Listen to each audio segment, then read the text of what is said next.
Welcome to my channel, where mysteries unfold, strange tales come to life, and the unexplained takes center stage.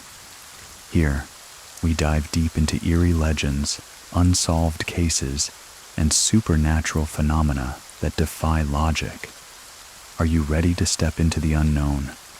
Brace yourself, keep an open mind, and join us as we uncover the world's greatest mysteries. Please listen to the story, A Bad Feeling. It was on July of 1987. I lived in the Pacific Northwest. It was during the summer. So, it's really hot, it was July. It's really humid where I lived at the time. And it was about 12, I was on summer break alone. So I was alone in the house. They knew it was going to be really hot, so I wanted to make sure. All the doors and windows were closed because we didn't have air conditioning. My grandpa, who was in the hospital in California at that time, but they said he was pretty stable. My Nana, who's his wife, my grandmother, she was at home. She wasn't going to visit in the hospital that day. My uncle was over taking care of her. It was in the morning too, but it was already starting to get warm out. I started doing my chores, the dishes, when then I started vacuuming. And then I felt this really sharp tap, like someone poking on my back. I felt it a few times, and I was home alone in the house. I don't have any siblings. I turned around, and there was no one there. There was no one else in the house. The living room got really cold. All of a sudden, I had a really bad feeling. So I turned off the vacuum, and then I went. I just went outside for a little bit to warm up, and I did not vacuum the rest of the day. The run at same time in California is around 10:30. My Nana got a really bad feeling, and she went straight back to the hospital. She told me that when she got there. She took my grandfather's hands, and he opened his eyes. And then he passed away. It happened at the same time that I got tapped on the shoulder, because I remember them telling me it was around 11. I looked at the clock at our house, and it was 11 too. My mom got home, and she said, "I have to tell you something." And she was pretty sad, but I already knew. I don't know how, but I just knew what she was going to tell me. I didn't vacuum for a long time after that. I'm in my 40s now, and even when I'm vacuuming in my house by myself, I leave a door open even if it's snowing here. I'm so still terrified. Like 30 years later that this is going to happen again. My Nana said that she felt for the next year or so that, and my grandfather would send her messages, but no one in my family believed her, because I just thought, she's just the grieving widow and making stuff up. But then in this time, it's a couple years later in like 1989, my Nana was going to go visit my great aunt, who was in San Francisco. She was getting in the car, and she said, my grandpa spoke to her and told her not to go. She got out of the car and she called my great aunt. And they said, they calculated that the time it would have happened, she would have been on the bridge. And the time it collapsed, I don't know if you ever knew that, about the Bay Bridge collapsing. It was just toppled down onto another layer of the bridge, and hundreds of people died. It's really tragic. As with most of our calls go, I asked Tara if she had any more experiences, and she thought of one more. Here it is. My friend's friends got in 7th grade. It was summer. Got like a Ouija board, which my mom always told me, do not mess with those. Do not bring it in my house. I wasn't going to bring it in the house. But I went over to a friend of a friend's house. There's this girl, and she was just a little off. There was just something weird about her. But my best friend was with me, and it was daytime. I figured it would be okay. So we went over to her house, and we started playing with it. She started asking it questions. "What's your name? Are you from here? Are you a bad spirit?" And it said yes. So I was done at that point. I was like, okay, we should stop fighting like this. But she wanted to keep going, which was a little unnerving. So then she just kept asking it questions. Then my other friend was like, okay, we just need to stop this now, because we're inviting something bad into the house. We stopped, and we said goodbye. And then all the magnets on her fridge flew off the fridge to the other side of the house. I've never seen anything like. It was terrifying, and the house got really cold. We got up and pretty much ran out of the house. And I never played with her again. I think she disappeared a couple years later. She just stopped coming to school, but yeah, just a really bad vibe for her. Don't leave just yet, since today's stories are short. I am publishing 3 in total. Have you listened to them yet? They're up and available now as separate episodes. Also remember, you can share your own story with me over on True, scarystory.com, for your chance to have it featured. On an upcoming episode to listen ad-free, try out Scary Plus over on scaryplus.com. Completely free for 14 days, and then $4.99 a month, and you can cancel whenever you want. Thank you very much for listening. Keep it scary, everyone. See you soon. Please listen to the story. There's something in the closet. I grew up in a small town called Lake Los Angeles. It's 30 minutes away from Lancaster, an hour away from Los Angeles. This house was bought by my dad. He built it up. Whatever was in that house didn't come from the land. It came from something I didn't know. The first encounters, I would be outside playing or be alone. I would hear my mom call me. I would run to her. This happened countless times. My mom would be like, "No, I didn't call you. What are you talking about?" I do recall the feeling of being watched, being afraid to be alone. I was really scared of being alone. Even as a toddler, as a baby, I was scared of being alone in that house. I was in 3rd grade. I was sitting down next to my bed folding my clothes. My closet was wide open. I felt something in my head was like, "Oh, look at the closet." As I turned around, my hangers start moving, like somebody is looking for clothes. I stood frozen. When I could react, I ran out of my room and went to go tell my mom. My mom was like, "Oh no, you're probably just imagining things." It was probably just the AC. It was probably just the wind. But there was nothing on no fans. Nothing that could explain that. After that, I can't remember much. Just being really scared of being alone. I was really terrified of my closet. I would close my closet at night, wake up, and the part of the closet was open. It was a sliding door closet. It was open, like if somebody could peek through. I would gaslight myself. Oh, maybe I didn't close it right. But now thinking back on it, I would close my closet right, because I was very scared.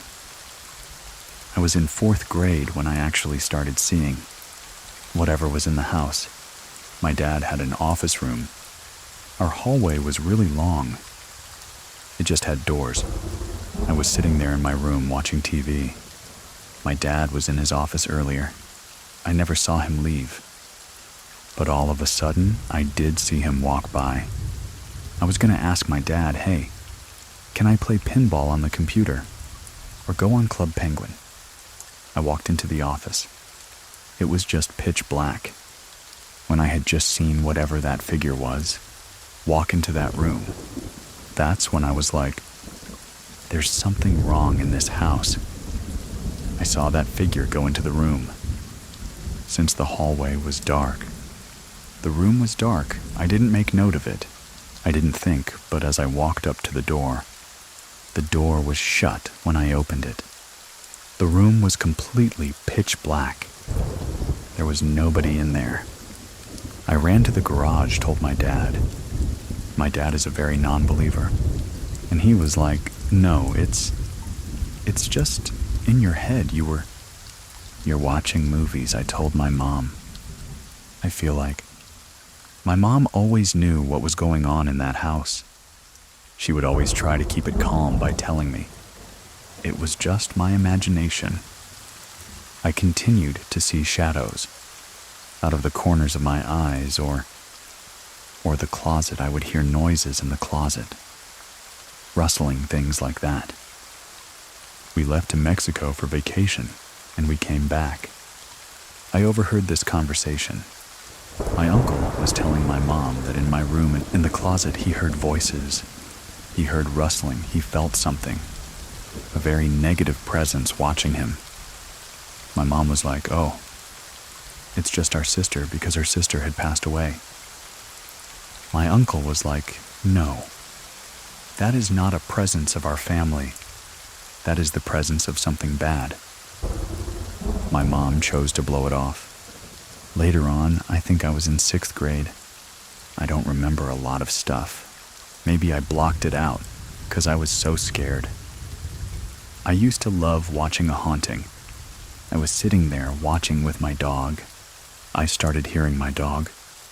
She was growling at the hallway. I was like, "What's wrong?" She stopped. I continued to watch TV. Then she starts barking like crazy. I looked up and I saw this tall, dark figure walk from that office room to my parents' room. My dog was going crazy, barking, barking, barking.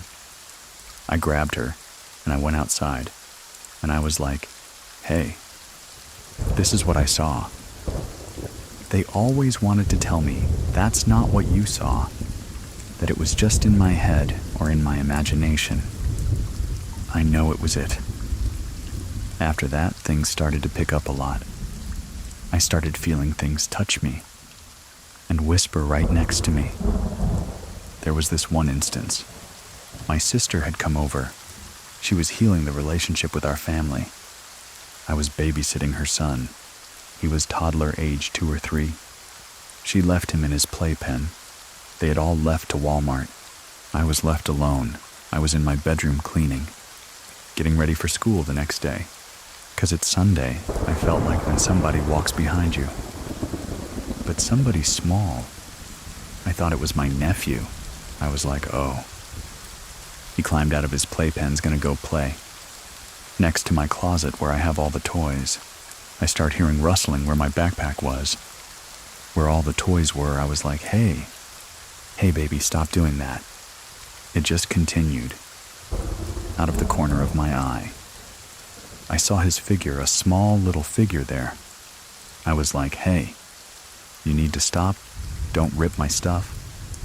I walk from my bed to where the closet is. There was nothing. I immediately ran out and went to go see where he was. He was sleeping in his playpen. I picked him up and ran outside and called my sister. Hey, you need to get home right now. I don't remember being this hysterical, but my sister said I was crying, screaming, telling her to come home. She came home as fast as she could and calmed me down. She didn't gaslight me. She knew what was going on in the house. She knew what was happening. Time goes by, we're moving out of this house. It was during recession, we were going to Mexico. I was packing my stuff. The same way my closet was open in the 3rd grade. The same, everything I was doing, the same. I looked up again. My hangers were just moving. I was so mad at the circumstances of moving to a new country. I told that you need to stop. You need to leave me alone. I was so mad it just stopped. Those moving hangers just stopped. Completely stopped. It was shaking, and it stopped. Right before moving out, my mom was sitting down on the couch. We were watching novellas. I got upset at her. I left to my room and locked the door. I was sitting there writing in my diary. All of a sudden, I just feel my room shake like an earthquake. We used to have this religious figure. It was L.A. Virgin Maria, she's holding baby Jesus. And they're started rocking back and forth as soon as everything stops. I get up, run to my mom, and I'm like, "Hey, Mom, there was an earthquake. There was an earthquake." My mom just looks at me. She's like, "What are you talking about? Are you okay? What's going on?" I explained to her. She just was like, "Okay, we'll pray together." That's when my mom started really realizing that I wasn't lying. She knew the whole time. Fast forward to us being adults, living in a new house. We were all sitting down. I started telling my mom, "Remember when you would gaslight me so much about this house?" My sister starts laughing. They start laughing. They're like, "We all experienced stuff in that house. They just wanted to protect me, have me not be afraid." My sisters, they decided to play summoning games, mirror games, Ouija board in that room. The closet used to have mirror doors. After the seminary games, she dreamt about a demon, a presence trying to suck her into the mirror. She woke up with scratches on her cheeks. I think when my sisters played those summoning games, those mirror games, that Ouija board, they let something out. It wasn't good. I don't know if it was a demon, but it liked to mess with me. I liked to cause fear to make itself known. It was really scary. My mom, she tells me that in that room, she was never able to sleep. She felt like something was there. A negative, nasty presence watching her. My sister, when she would come over, she wouldn't sleep in there either. Everybody who stayed at that house, that was family. Not family. They always said the same thing. They heard ruffling in the closet, or a voice, a really strong, negative energy watching upon them while they sleep. Whatever it was, it's still in that house right now. That house, it's alone. Nobody lives in there. There's abandoned cars there. Somebody owns it, but I don't think anybody stays or resides there anymore. I've never been back to that house. I did go back to my friend's house. He lives next door. We were waiting. I forgot before my friend was like, "Let's play Ouija board, come on. It'll be fun." I said, "Okay." That's fine. We started to play. It's going smoothly. We look up protection. We do it in a safe way, but all of a sudden, the mood changes when my friend asks it the question, "Hey, do you know us?" It says yes. We ask it, "How long have you known us?" It doesn't reply. We asked, "Have you known us since we were kids?" Yes. I've started to feel exactly how I felt in that house. That same presence that I always felt. I don't know what it was, just a negative, dark presence. I told my friend, "We need to stop. We need to stop playing this. Whatever was in that house is channeling through your house. We need to stop." When we stopped, we closed everything, said goodbye, but I still felt very uneasy, like I was being watched, the same way I hadn't felt in a long time. My friend was like, "Oh, you're fine, you're fine." I went home that day. I still felt the same way. Lights would flicker. I don't know if it was a coincidence. I started waking up at odd times. 3 in the morning, 2:30 in the morning. I started feeling scared. My friend was like, "You should go to somebody who does a cleansing." We did a cleansing. She said whatever was in that house before was trying to attach itself to me again. The curandera brujera, I don't know what to refer to her as, told me that. not to play with those things because in my family, somebody had done brujeria to my dad. Whatever was out to hurt my dad was out to hurt us. I didn't know this my mom. She did confirm that. My grandma and my aunt would do brujeria. They would do things like that. That's what the lady ended up advising me. That's why I feel like I believe a lot in that now. So later on, my mom met the lady that rented the home. She asked my mom, was there anything? Did anybody pass away in this house? My daughters are experiencing things that we can't explain. My mom said, I would just pray and be strong with your faith. In your religion, they can't hurt you. My mom didn't tell her what happened. It is not to scare her. She had just rented out the house. She was a single mom. She was happy. I still experience paranormal things. We moved into a different house. And this one wasn't as scary. It was comforting. We moved into a house and my dad works with word a lot. He was making my mom's friends a box for her ashes. Her ashes were in our house. I remember this night. They had took my door away because I was being a bad kid. I was falling asleep. My dog was barking at the hallway.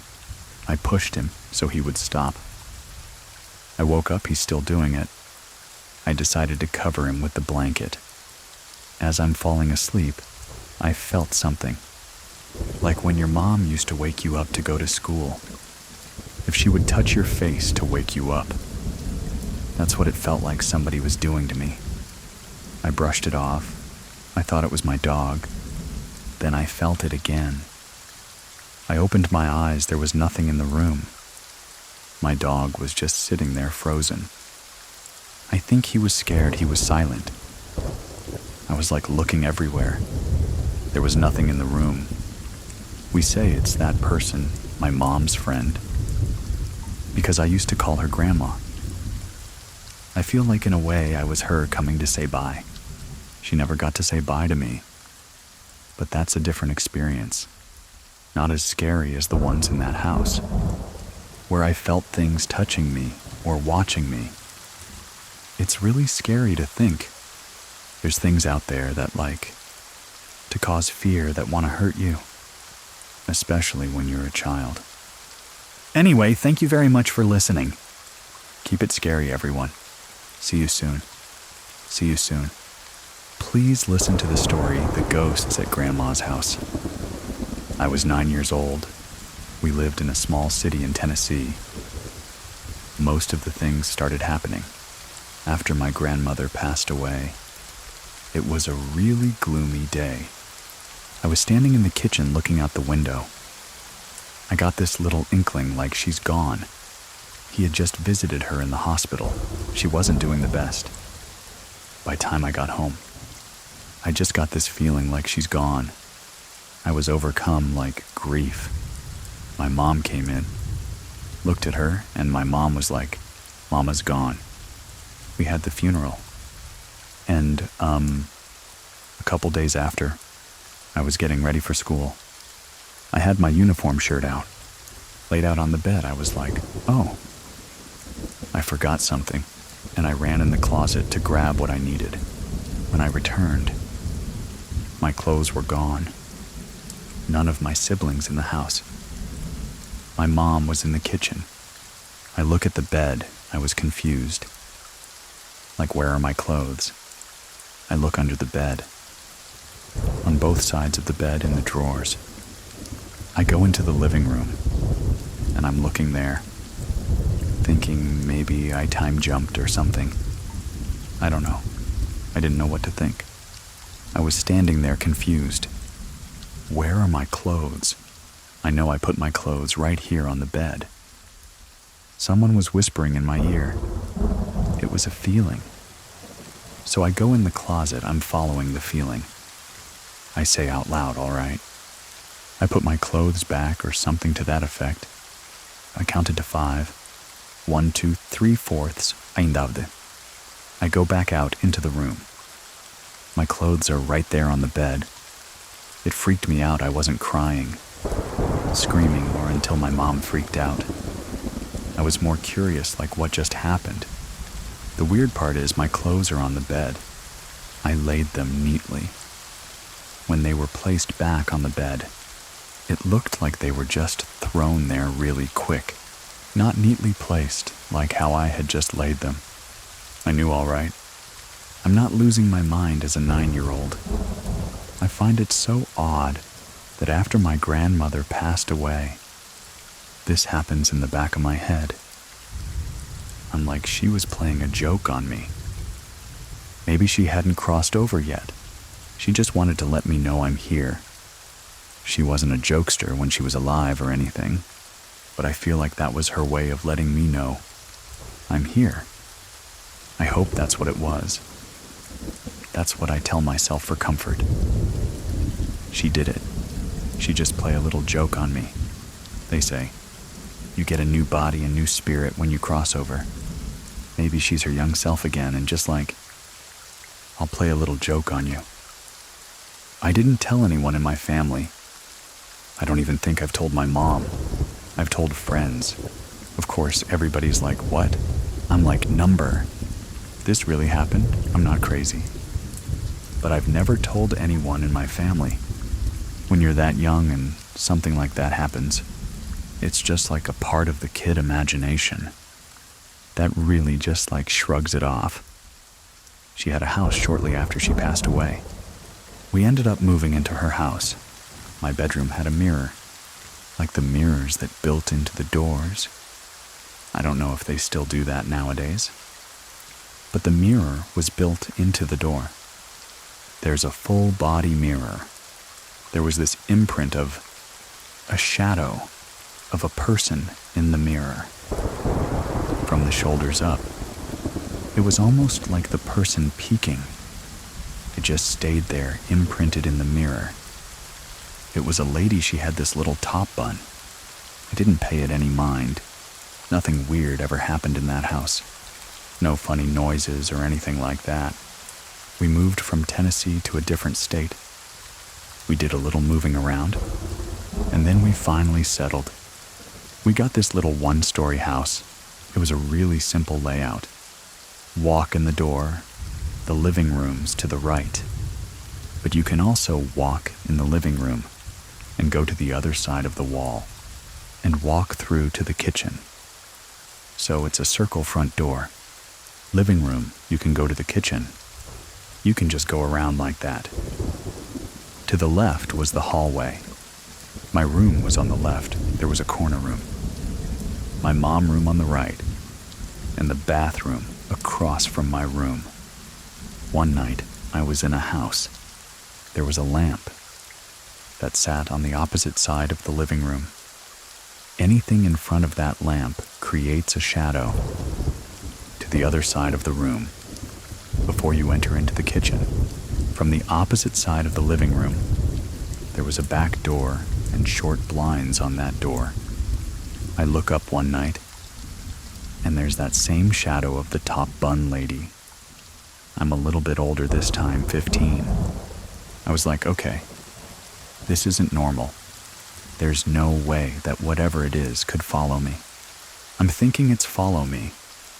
I never had an ill feeling about it. Never felt scared or anything. Maybe it's my grandma. Maybe it's her protecting me. I did everything to erase this shadow, moving stuff around, creating the shadow because I don't want to be crazy. Nothing removed the shadow from there. A little bit after that, I was in the house, looking down the hallway. I look up, and I see the face in the corner of the hallway. Very light, transparent. I call this ghost George Washington. Haha, that's exactly what he looks like. I never seen like his whole body. It was just the face there in the corner. I'm trying to register what's going on. And I'm like, I didn't see that. No, didn't see it. I don't know what that's about. After that, I'm in my room falling asleep. My room always gave me weird vibes, not enough to freak me out. They say don't sleep with a mirror facing your bed, and I don't to this day. I wake up one night for no reason. I open my eyes. The George Washington is right there in my face, looking directly at me. I shut my eyes, and I started praying. I never seen George Washington again after that. I'm hoping he was a friendly ghost, I don't know. After that, there was a corner room in the back of the hallway. My mom turned into a small dead area. Had a TV and a little lounge couch. Me and my mom are in that room one night. There's a window in that room that faces the road, the neighborhood street. There's a cul-de-sac right there. In that cul-de-sac starts the next street, with the row of houses on the opposite side. I don't know what to call this. It wasn't a ditch was really deep, but it was this really steep hill. It was a great sledding hill, but once you get down in there, it will be hard to come back up out of there, in that little ditch area. It was these pipes, these white pipes, and it ran to the other side of the neighborhood. I don't know if that was electrical or water. I have no idea. All I know is it was a really steep hill. Me and my mom were in this room one night, and I was prompted to look out the blinds. I see this guy come up out of that cul-de-sac area. He has on his white t-shirt and jeans. He had dark hair. He stands in the middle of the coldest SEC. I'm looking, what is this guy doing? He's just standing there. Looks frantic, like he's panicking. He didn't look like he was on a neighborhood stroll. Where did he come from? There's nobody. Just casually walking around down in there like... I'm looking at him. I closed the blinds. I was like, oh crap, this guy just see me looking at him. I open the blinds, and he's standing in the middle of the cul-de-sac still. Then I see the headlights from a car approaching. He sees the lights and runs to the opposite sides, down the street with the row of houses, but he runs into the backyard of the very first house. I open the blinds again. I'm curious. Is he gonna come back out of that backyard? I need to let my mom know. There's some creepy guy in somebody's backyard, running around outside. Maybe we should alert the neighbors. Of course I see nothing, but he comes right back from the same side. It was like take two in a movie scene. Everything happened exactly the same. He looked at me. The car lights approach again. The same thing, he sees the car lights. He takes off behind the same house. I do remember being at the bus stop, telling my friends about it. And they were like, oh. One of my friends was like, there's a little girl at my house. She calls my name. Tiffany said the little girl be in the house, like Tiffany. Who's calling her name? Another girl said a little boy running around her house. We just came to the conclusion, we're on the aerial land or something like.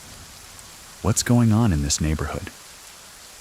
A year or two ago, my niece called me, was like, hey auntie, can you come pick me up? Cancel my address. I'm driving and I'm like, oh crap. I'm going back to my old neighborhood. I never wanted to go back to this place again. I didn't want my wheels touching the ground of this neighborhood. I get there and I'm texting her like, come on please, like hurry up. So she's like, why are you acting like that? And I told her the story. Creeped her out well. I'm driving to get out of the neighborhood. And lo and behold, I'm coming down that same street and ended up right at that house that the ghost guy ran behind. When he received the car light, I'm telling you, this is the ditch. Do you see what I'm talking about? You can't just walk down there. You can't just come back up. She was like, auntie, let's get out of this neighborhood, haha. I was like, yeah, let's go, let's get out of here. I show her the house. When I rolled past the house, like my arms just stood up because I'm like, I left the energy here. I don't want it to recognize me. Her story continues right after this stay with us, after we moved to the new state. I had experienced sleep paralysis once or twice. I don't know, it's because we were adjusting, and I was just acceptable because I was young. Mine was more of, I'm sleeping. I'm waking up and I'm held down by something. I grew up Christian, so I would always call on the name of Jesus, and it will stop immediately. After a while, it stopped completely. I guess it was like this girl got God power. We can't mess with her. The one experience that stands out the most. I was in high school. It was finals week. Finals week are stressful. It was senior year finals. At that, it was makeup break. I was laying in my bed, and I felt something sit on my bed. All of a sudden, I hear my daddy call my name. I'm laying on my right side.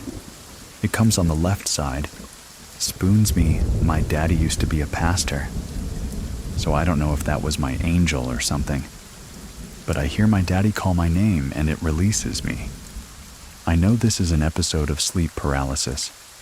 I'm able to look over my shoulder at my door. I see this black figure open the door and shut it. After that, I was able to jump up. I go out into the living room and I'm like, Dad. There's no one in the house. Not a soul. I call my dad. He's like, I'm at work. Did you call my name? He's like, I'm at work. Hey, I haven't been touched by anything ever before. Just seeing stuff that will really freak me out. For sure. All of my experiences freak me out. But when that thing spooned me, I was like, what is this? Was this real? Now that I'm older, I know like to not give it your energy. Don't acknowledge it. Don't give it anything. I just pray. I keep God first. I ask him to protect me, and that's what he does.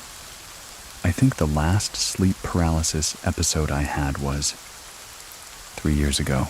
I battled between sleep paralysis and astral projection. Remember being in my room one night. I never lay on my back. I lay on my back. I remember feeling like I was floating. I can see my bedroom door, my wall, and I'm like, why am I floating? After that, I woke up. Why was I floating if it was sleep paralysis? I would have noticed something holding me down. I legit felt like I was floating. Maybe it could have been a dream when I have heard stories. Maybe it wasn't that, maybe. Maybe I was just sleeping. I love true scary stories. I was even debating for a while to do it, because I don't want to feed my experiences. I'm telling my boyfriend, I think this is a way to get it off my chest. There's a community of us. I was like, I just need to get this all out and tell my story. I'm not the only one. Ever since I've been listening, I'm immediately was hooked. I was like, maybe I should listen to these podcasts. I think you mentioned listen at your own risk. 'Cause like, oh God, was that confirmation to stop? I can, but I can't. I buy a lot of chapstick because I'm always losing them. I lost one of my chapsticks and could not find this thing. I mean, for weeks, I was getting ready, and my chapstick just rolled across the floor. The one that I lost. I heard it hit the floor and roll. I looked at the floor. Where has this been? Did this thing just hit the floor? And I started praying because I'm like, we're not doing this. We are not doing this anywhere. I move to before I bring any of my stuff in. I walk around. I pray. Bless my place, so I'm like, all right, time to like walk around and pray and bless again, because I don't know where this came from or who is here, but you are not welcomed at, oh, You can never show yourself. You can never reveal yourself. You have to go now. That was the most recent thing that happened. And I was like, I'm definitely telling this story. I know I should listen to these podcasts at my own risk. Because you can't attract that energy. It's real, you can attract it. We all have to know our way to repel it. When it's through stones or prayer or sage. At the end of the day, it's just spiritual. You can get rid of it all. To share your own story, head on over to truescarystory.com. And for ad-free listening, scaryplus.com, you can get in touch with us at any time. Over at scary.fm on TikTok and Instagram. Or you can find me at Edwin Cove. That's EDWINCOV over on Instagram and TikTok. Links to everything are in the description of this episode. Thank you very much for listening. Keep it scary, everyone. See you soon. See you soon. See you. Please listen to the story encounters at the family home in the Philippines when I was 8. My grandparents built the house during the war. After it was built, my parents lived there. We were there until I was 16. The house was so huge and old. We have 2 floors, 2 living rooms, 1 downstairs and 1 upstairs. And we had a huge staircase. I would constantly get creeped out by the staircase. Even during the daytime, my mom would have helpers. We call them angels back where I'm from. Here in Canada, they're called maids. None of them would last. They would complain that in the middle of the night. They would hear noises in the kitchen. They would check up on it, thinking someone was there. None of them lasted long. And my mom didn't know what to do. She tried blessing the house. Have a priest come there every other month blessing it. Nothing worked. My dad went off to work off country. My mom would work graveyard shifts. It was just me and my 6 siblings. I would constantly encounter a child. I think it was a boy I didn't know back then. I was certain it was a child. One time I was walking up the stairs. It was at 10 p.m. when I was in the middle of the stairs. I heard someone calling me. Not by my name, but it was calling me like that. It was a child's voice. I froze up in the middle of the stairs. I really hated sleeping in my room. It was huge. I felt like someone was watching me, especially during nighttime. Every time my mom told me, "Oh, let's all sleep in the living room," I was so happy about it, I went to my room. I share my room with my 2 other sisters. The bunk bed where I share with my sister was on the opposite side of the room. I sleep on top and she sleeps on the bottom. My eldest sister's bed, Nina. It was also on the other side. I grabbed my sister's bed, pulled it up. As soon as I turned around to face the door, I saw a child curled up on my second elder sister's bed. The bottom one, I froze there staring at it. It was black. It was curled up facing me, but I couldn't see the face. He was looking at his knees.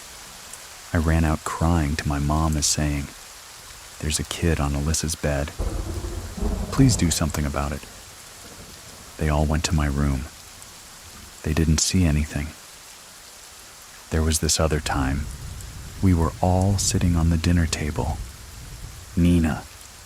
She told me I was about to sit on one of the chairs. She yelled at me saying, "No, don't sit there, someone's sitting there." I was like, "What? There's no one sitting there." I nudged it off. I thought she was just trying to scare me. I sat next to her. After a couple of hours, I went back downstairs again. It was just me. I was awake. I was going to grab a drink of water. I accidentally bumped onto the table. Making the cup fall, it was a glass cup. It picked it up, I put it back there. And I thought it was so odd that the angels would leave the cup there. I was like, whatever. Grabbed my cup, went upstairs. and as soon as I was about to climb upstairs, I heard the glass fall. I remember vividly there were no windows open. There were no fans AC on. I ran upstairs. My siblings were so used to hearing things fall, or someone calling us when it's just us. We knew it wasn't there was, because it would be the voice of my aunts and uncles. When they were in America, we thought it was just normal hearing these things, because my neighbors would tell me.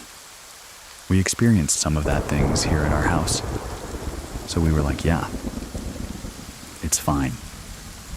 There's a saying in the Philippines, if you acknowledge it, the stronger it will get. So we pretend it wasn't there. My siblings and I, even when we're together playing, we would hear someone calling us, not by our names, but going STST, when we would get creeped out. We would hear the voices of them calling us downstairs, when we're upstairs, or the room next to us, even though it's empty. My third encounter with the kid.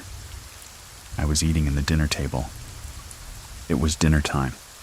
Next to the dinner table was a hallway, a long hallway to the laundry room. We have this weird battery charger. It would constantly blink red or green. I had a feeling of someone watching me. Down that hallway in the laundry room. The room was pitch black. All you could see is the red light blinking. I quickly turned around. I saw a kid peeking through the door. It was a Japanese boy. He had a pale face and didn't have any eyes. It was just pure black, no expression at all. I started crying. My sister shaked me, saying like, "Hey, what's wrong, what's wrong?" And I pointed at the hallway, seeming like there's a kid there. My siblings were hesitant. One of the angels went over there, opened the lights and said, "There's nothing there," and for the rest of the night. They left the lights open because I was crying so hard. I know something was there. My other encounter, it was at the dinner table. I was eating when I looked down. I saw a kid looking directly at me, holding onto my knees. When I quickly looked back up, it was gone. At this point, I was around 12 or 15. I just brushed it off. It's been happening my whole life. We've been seeing things that would just run. Across the room, only I encountered the child. Allison's story continues right after this stay with us. The reason why I'm confident it was a child.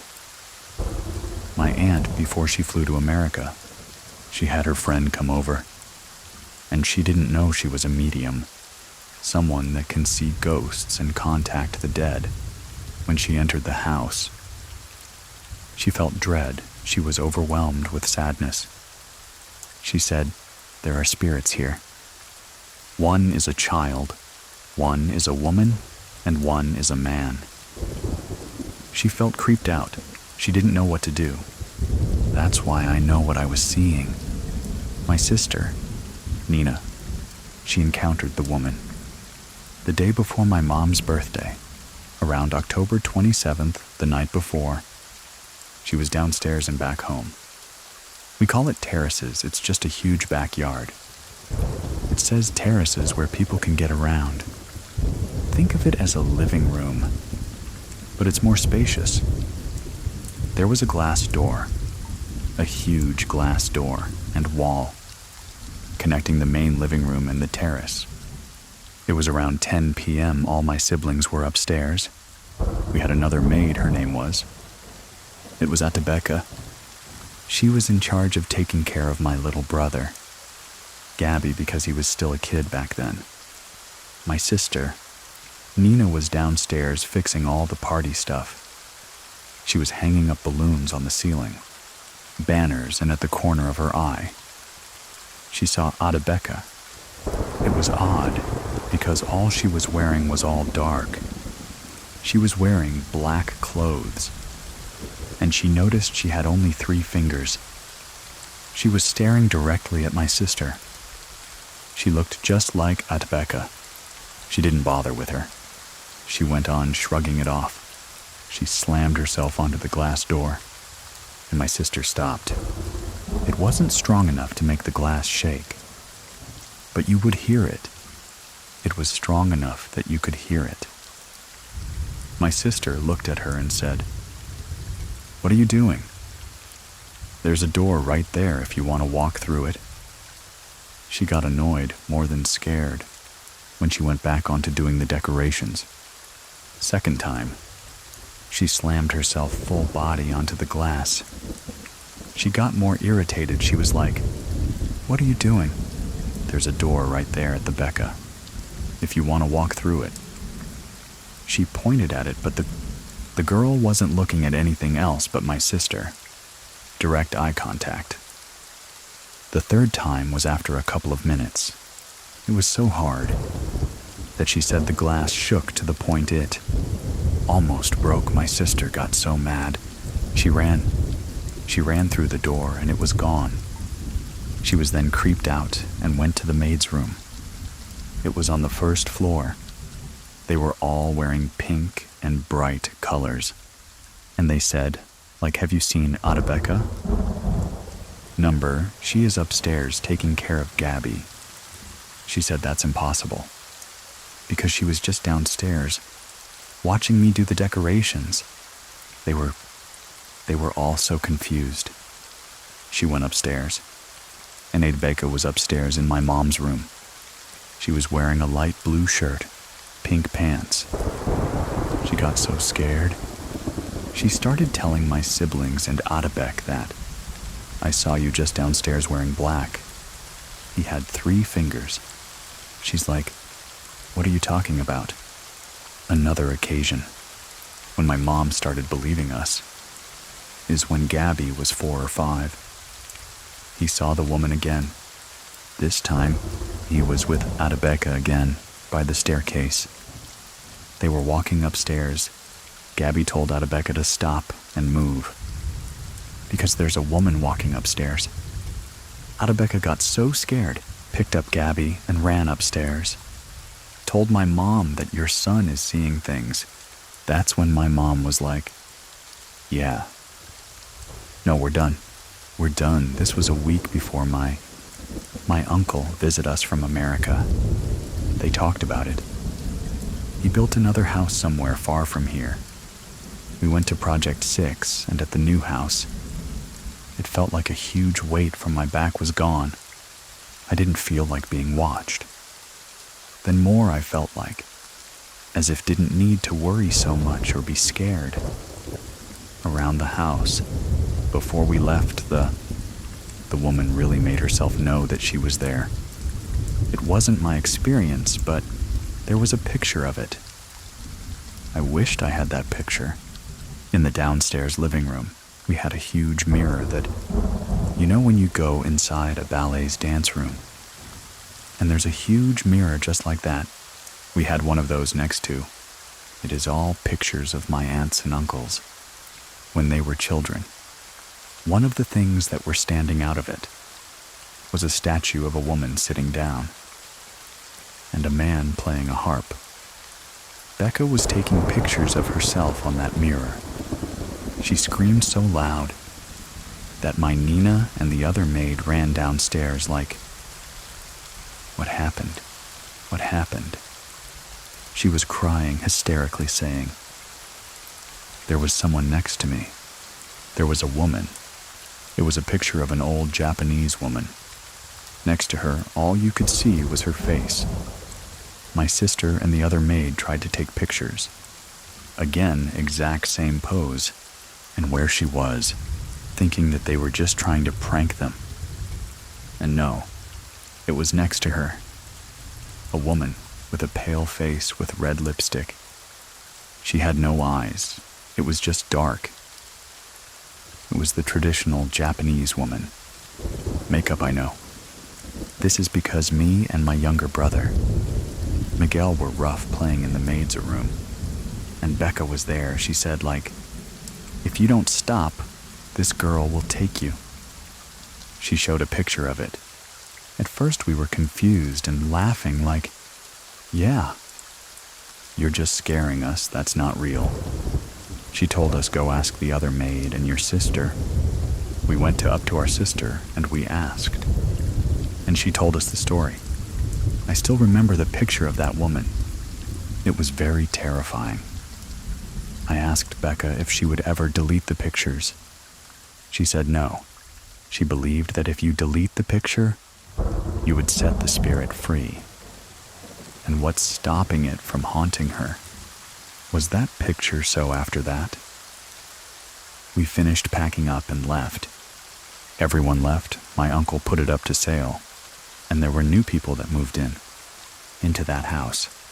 I just came back from visiting my aunts and uncles, and in the US I asked them, how's the house going?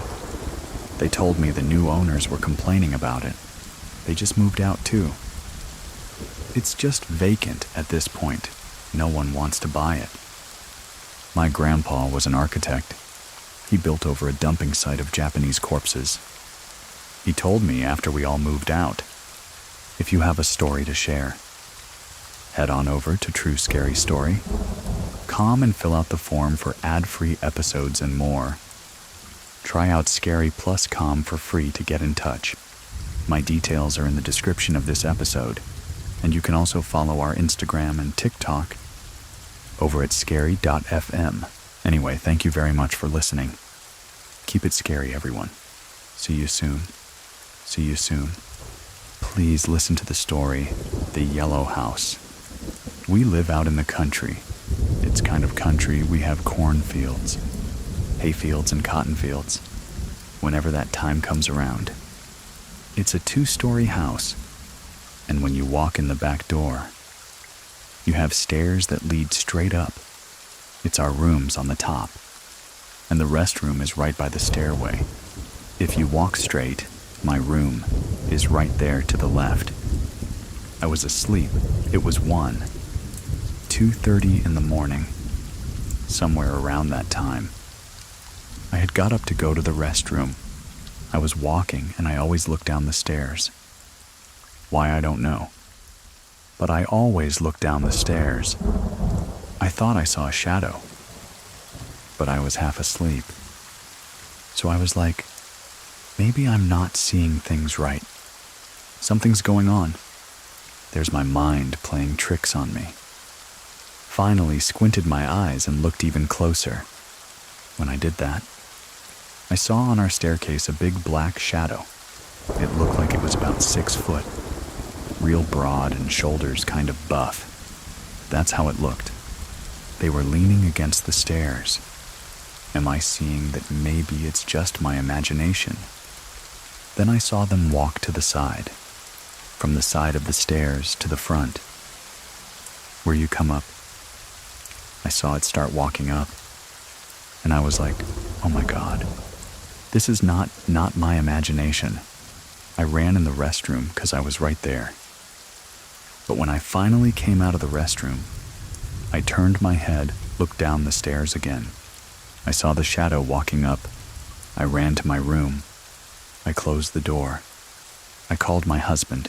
Can you please come home from work? I'm so scared. I saw something. Something is not right. This is not how it's supposed to be.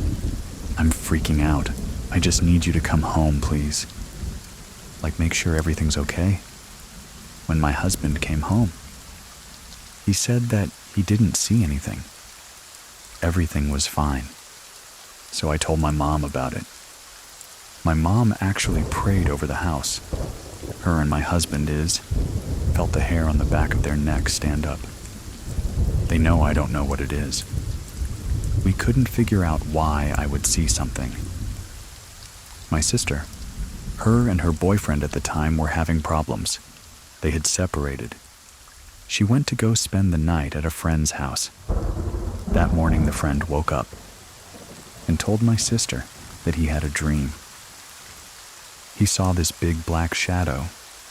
He described the shadow to me, and it was the exact same way. I saw the shadow here at my mom's house, coming up the stairs. How can I see the shadow? And then you see that same shadow, my sister and her ex-boyfriend at the time. They worked everything out. They were together. My sister said that she had woke up. She saw a shadow on the wall. The way she described it was the same shadow that I saw. The same shadow that her friend has saw in his dream. The only person who saw it more than once was my sister. But it was before I had saw it. She had always thought that she was just seeing things when she had told her boyfriend about it. He goes, "Oh yeah, that's the shadow that I've seen before. That shadow has been following me for years. I don't know why." My mom prayed over everybody. She prayed over my sister's apartment. But we never saw the shadow again. But we could never figure out why. All three of us saw that shadow when it was supposed to be following the boyfriend. At the time, we didn't understand what's going on, that we've all seen it. My mom was like, maybe someone put a voodoo doll on him. That was our first instinct. Maybe someone put something on you. He's like, why? I've had it follow me for years. He's seen it for so long. He just thought it was just gonna be part of him for the rest of his life. We were freaking out. Why would this shadow follow you? And then come to the house, and someone see it in their dreams. It was just so creepy.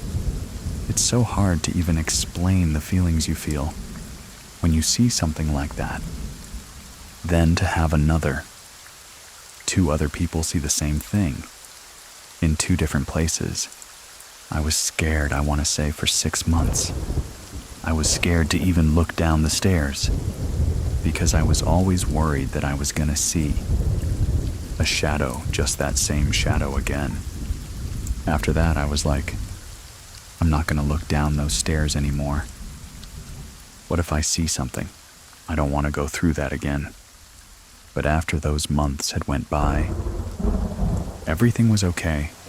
Everything calmed down. No one saw the shadow again. It happened in the same house where we've seen stuff and heard things. On our cameras that we have around the house, we have them in the front, on both sides, and on the back of the house. We have a patio in the back of our house, and it's not covered, it's just a concrete patio. We have a real big bright light out there, so we can see everything, but we make sure there's no animals and stuff coming up. To the back of the house, my mom was like, "Oh, look at this video. You can see all these orbs flying around in the back of it." And I was like, "Mom, you didn't see that." She was like, "What are you talking about? See what I go, look on the shadow, and you can see. It looks like somebody's walking. You see the shadow of their legs, but you don't see nobody there. Looks like when you're walking on your driveway, and it's sunny, your shadow. All you see is your legs on the ground. That's exactly what we saw on the patio at nighttime. My tias and everybody, they're like, y'all's house is haunted. I don't think it's haunted, but there's stuff that's going on out here where we live. We catch a lot of weird things here. We're kind of like, it's whatever. We've seen it, you know. We've heard it, pretty used to weird things going on. I told my mom if I see another shadow, then yeah, we're definitely out of here. Other than that, we're all used to it, seeing the orbs on the cameras and everything like that. No one scared my kids. They're not scared to be here. At a house that we lived at before, I was 4 or 5, it was 98. 99, we had lived in another 2-story house. This one was real old. The house was built in the 40s or 50s. It had a kitchen, a big dining room, a den, and then you had your living room. 2 bedrooms, and upstairs 3. Small bedrooms up there. It was this old yellow house, as we always called it, the yellow house. At first, everything was fine. Then there was one night. My mom had heard this woman screeching or yelling. She had woke up. My daddy was like, "Oh, it's just a bottle outside." The wind's probably blowing on it. Just go to bed, it'll be okay. My mom went back to sleep. Some time had went by, my daddy was at work. He worked nights, and it was me. My mom and my sister, we were all laying in bed. I was asleep, and my mom's heard the loud, screeching noise again, and she turned to my sister and was like, "Did you hear that?" She goes, "Yeah, I heard it." She heard it again, but this time it was louder and even uglier than before. She grabbed me and ran out of the house, got her keys, and they went to my grandparents' house. They knocked on the door, and my grandma was like, "Mia, what's going on?" She goes, "We heard something, Mom.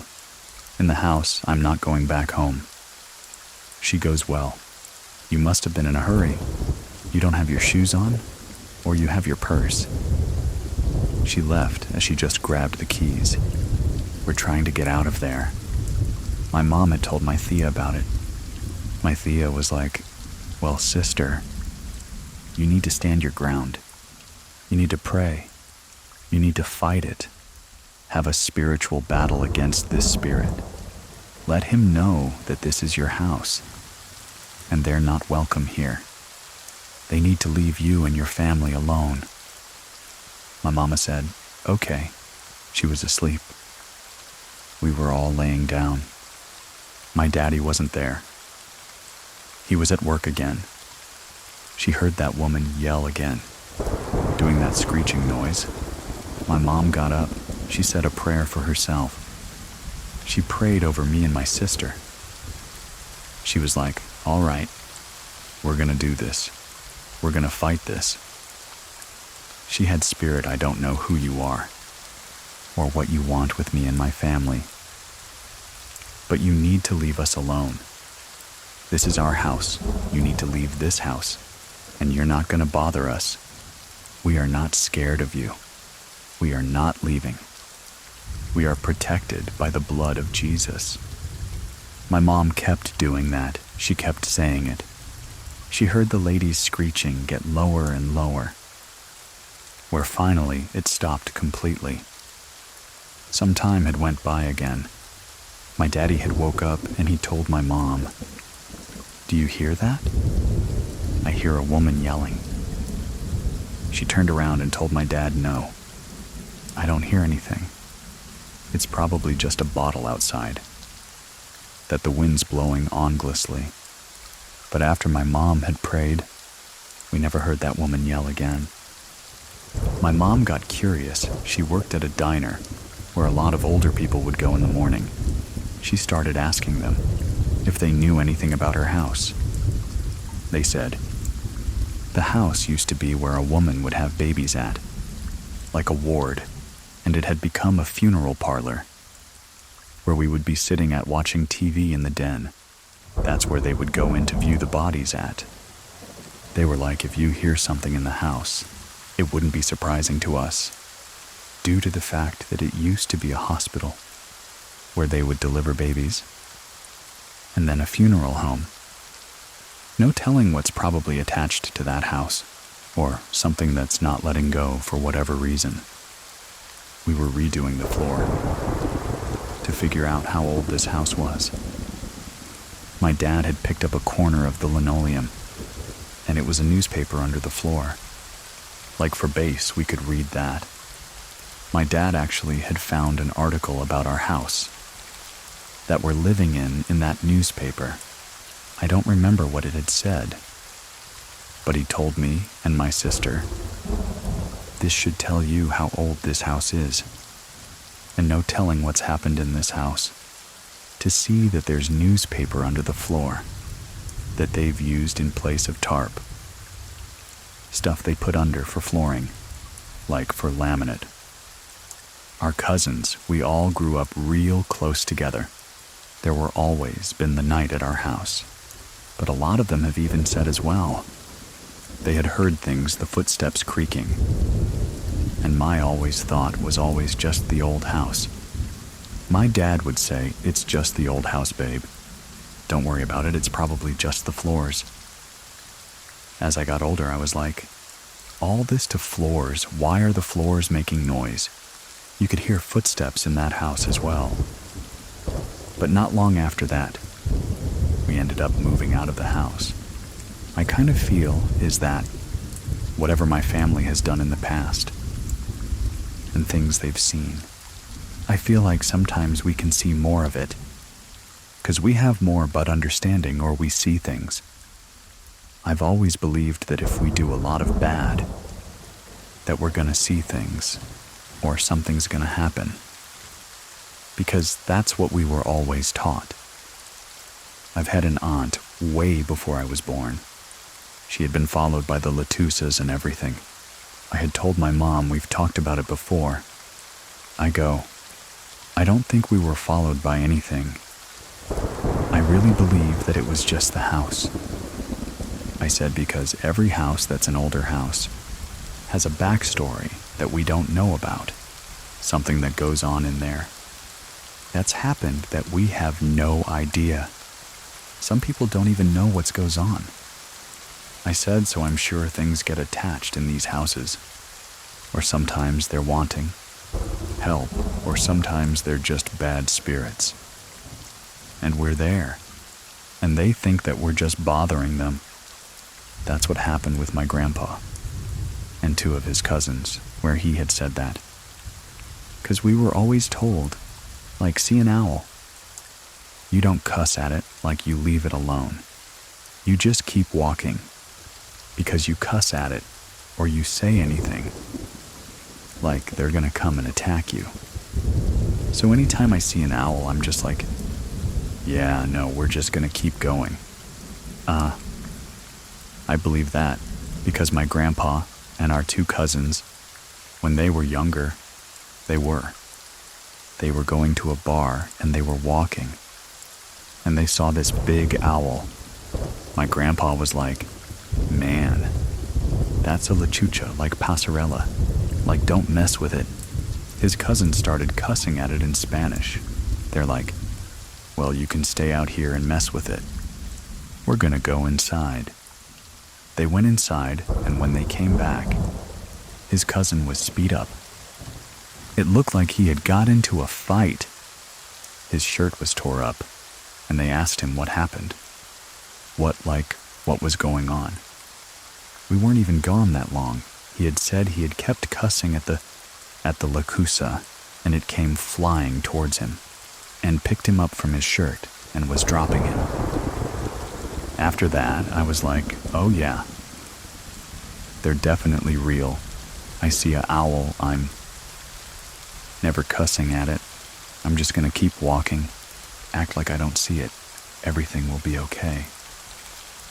As I reviewed many of the stories we did this year, there was one recurring entity that kept popping up. Shadow figures. What are they? Let me know your thoughts. Thank you very much for listening. See you soon. See you soon. Please listen to the story, The Girl with Black Hair. My story begins after my parents' divorce. They wanted to co-parent and live in the same house. They decided to move to a new city in Valencia, Venezuela, around 2006. 2007, we finally settled in this house. That was really close to my new school. This house was inside a gated neighborhood. Our house was the last one on the street and had a koi pond, a huge tree in the entrance. That made the house look more shaded. It was a big, 1-story house with 5 bedrooms and 4 bathrooms. Right when we came inside, the house gave me a really weird, creepy vibe. My room was next to my dad's bathroom and bedroom. My dad's bathroom had a big, cool shower that had glass doors. There was no roof, only an mesh roof.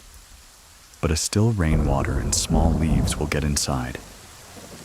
Sometimes I really like taking showers there.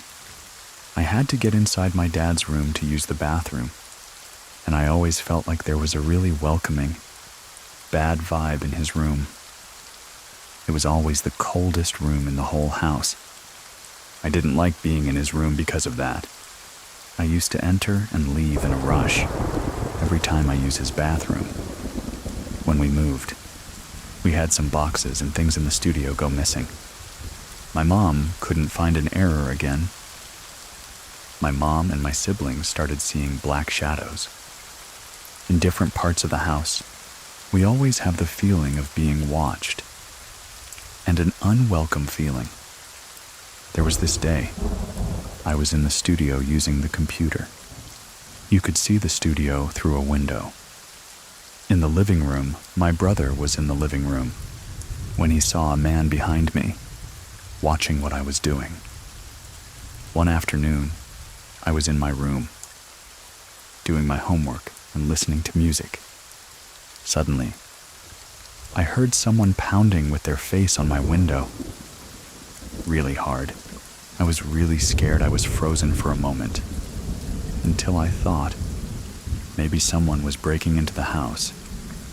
It had happened before I opened the window, but I didn't see anything. I decided to look in the backyard, since you could see the backyard from my window. I saw a woman running really fast to her right. She had long hair. She was wearing a long dress. She was translucent. There was this time that I was checking myself in the mirror instead of seeing my reflection. I saw someone else. It quickly disappeared. I stay in the house while my mom went out for groceries. I was doing my homework, and suddenly I felt someone watching me. The air felt heavy. I got really scared. But I call my mom when I call her. Someone growled really close to me. I ran and waited outside my house until my mom arrived. Another time I was in my mom's room, when suddenly I had chills on my whole body, and I felt someone scratch my arm. I experienced a lot of sleep paralysis in this house. My sister also had a few experiences in this house. She was in her room with her family dog when he started growling and barking. My sister saw a girl with black hair and white dress walking around and disappeared quickly. During a thunderstorm on this day, my sister was in the bathroom, and when she stepped out, lightning struck nearby. The lights dimmed, and when it came back, she saw the air again. There was a fire that occurred once. For some unknown reason, luckily, a gardener and other neighbors helped, taking the fire down. After all these occurrences, we had a friend whose aunt read tarot cards. I was really skeptical when she read mine. She said there was an evil entity sent from an ex-girlfriend of my dad. She was a Santara. She sent evil spirits to keep us away from my dad because she was jealous of my mom, my sister and I relationship. And there was one spirit that was in love with my dad. They also mentioned that I had a third eye, and I was able to feel more of these paranormal activities. A few months later, we have to move out because our lease had ended. We moved to a new house, which was a relief, but things didn't stop. My mom was in the kitchen. She saw this girl with black hair and white long dress. She thought it was me, and she was asking her to put away the groceries. But she ignored her and then disappeared. I was always a target when I was doing my homework. This time, the girl walked in the hallway in front of my room and quickly disappeared again. It's another time that I was really upset. I was ripping some old pictures, and I was going to harm myself with a small scissor. I went through depression and had a tendency to self-harm. During these years, I had it on my table, the seizure, but suddenly it moved away and it fell on the ground. It was really strange, because I thought, did I move it by accident? But it was not in the edge of the table. I didn't feel anything strange, but I don't know, maybe somebody was trying to protect me, or maybe something was just there. tried to do something and just fell. After these things stopped happening, my dad, he just didn't believe us. And he thinks that we were just crazy.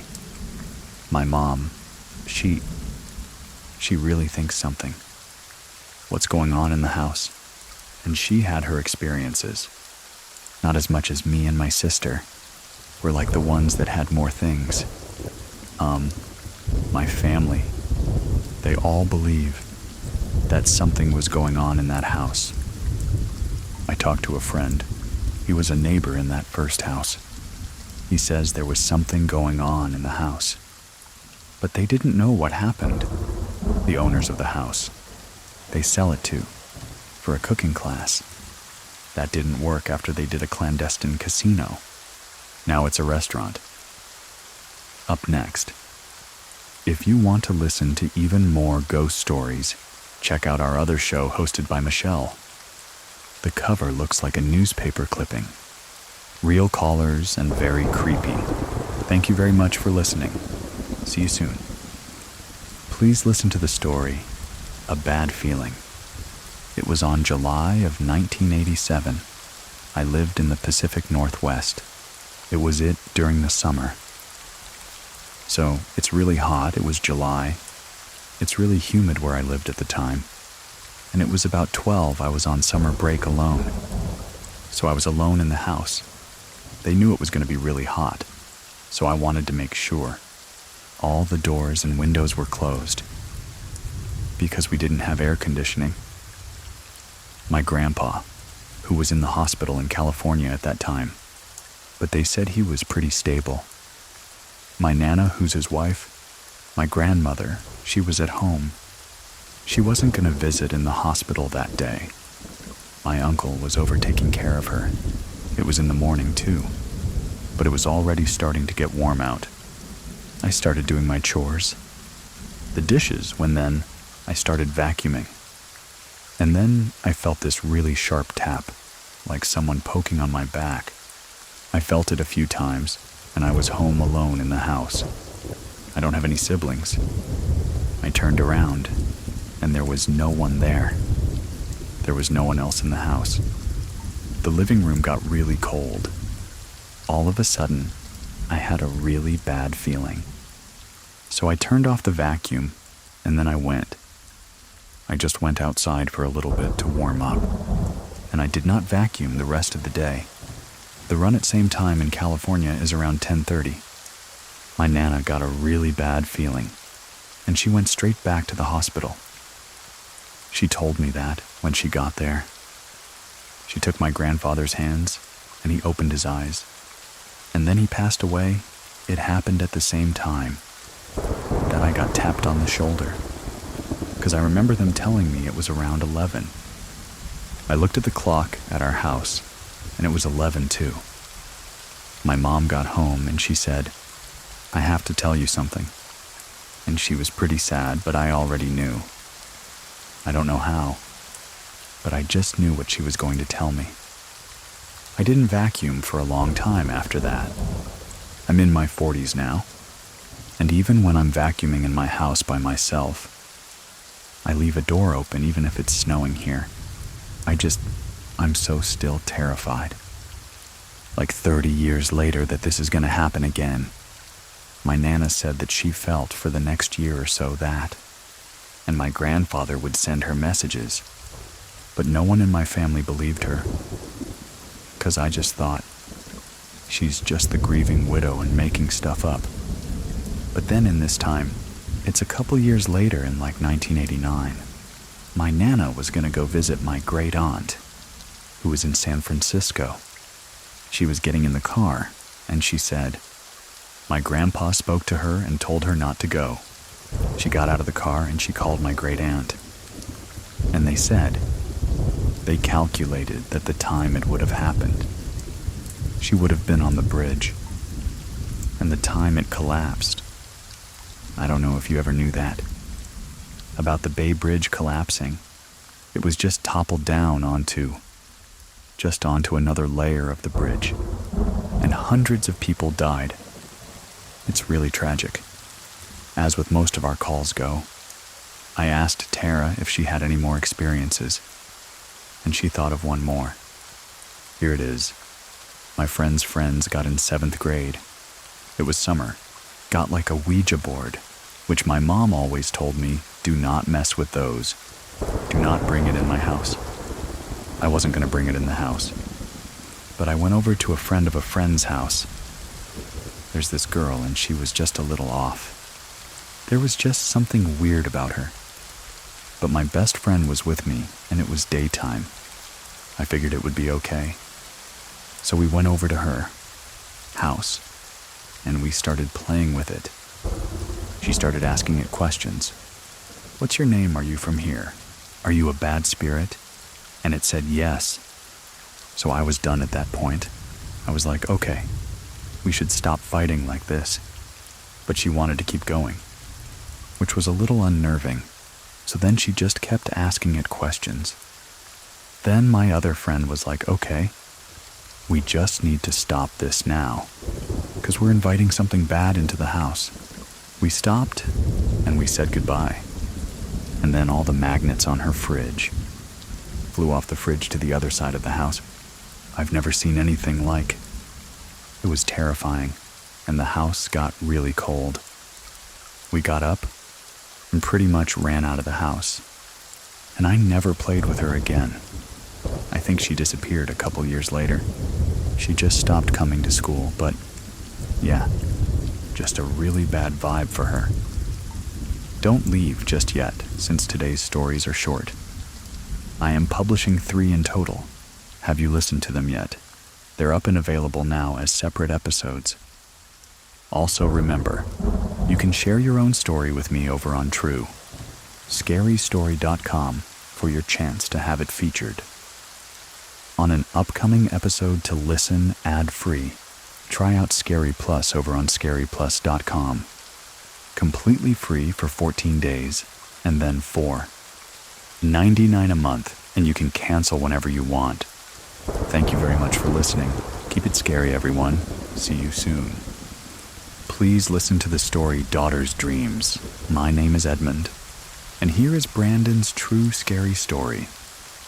All this started happening a month ago. I live in Ambridge, Pennsylvania, which is about 30 minutes north of Pittsburgh, Pennsylvania. It's a really industrial kind of city. Everything's old and dated looking. It's mostly coal steel mines and construction places. I moved there last year, went through a divorce, found this apartment that is a really old building. It's really small, and right off of one of the main streets in Ambridge.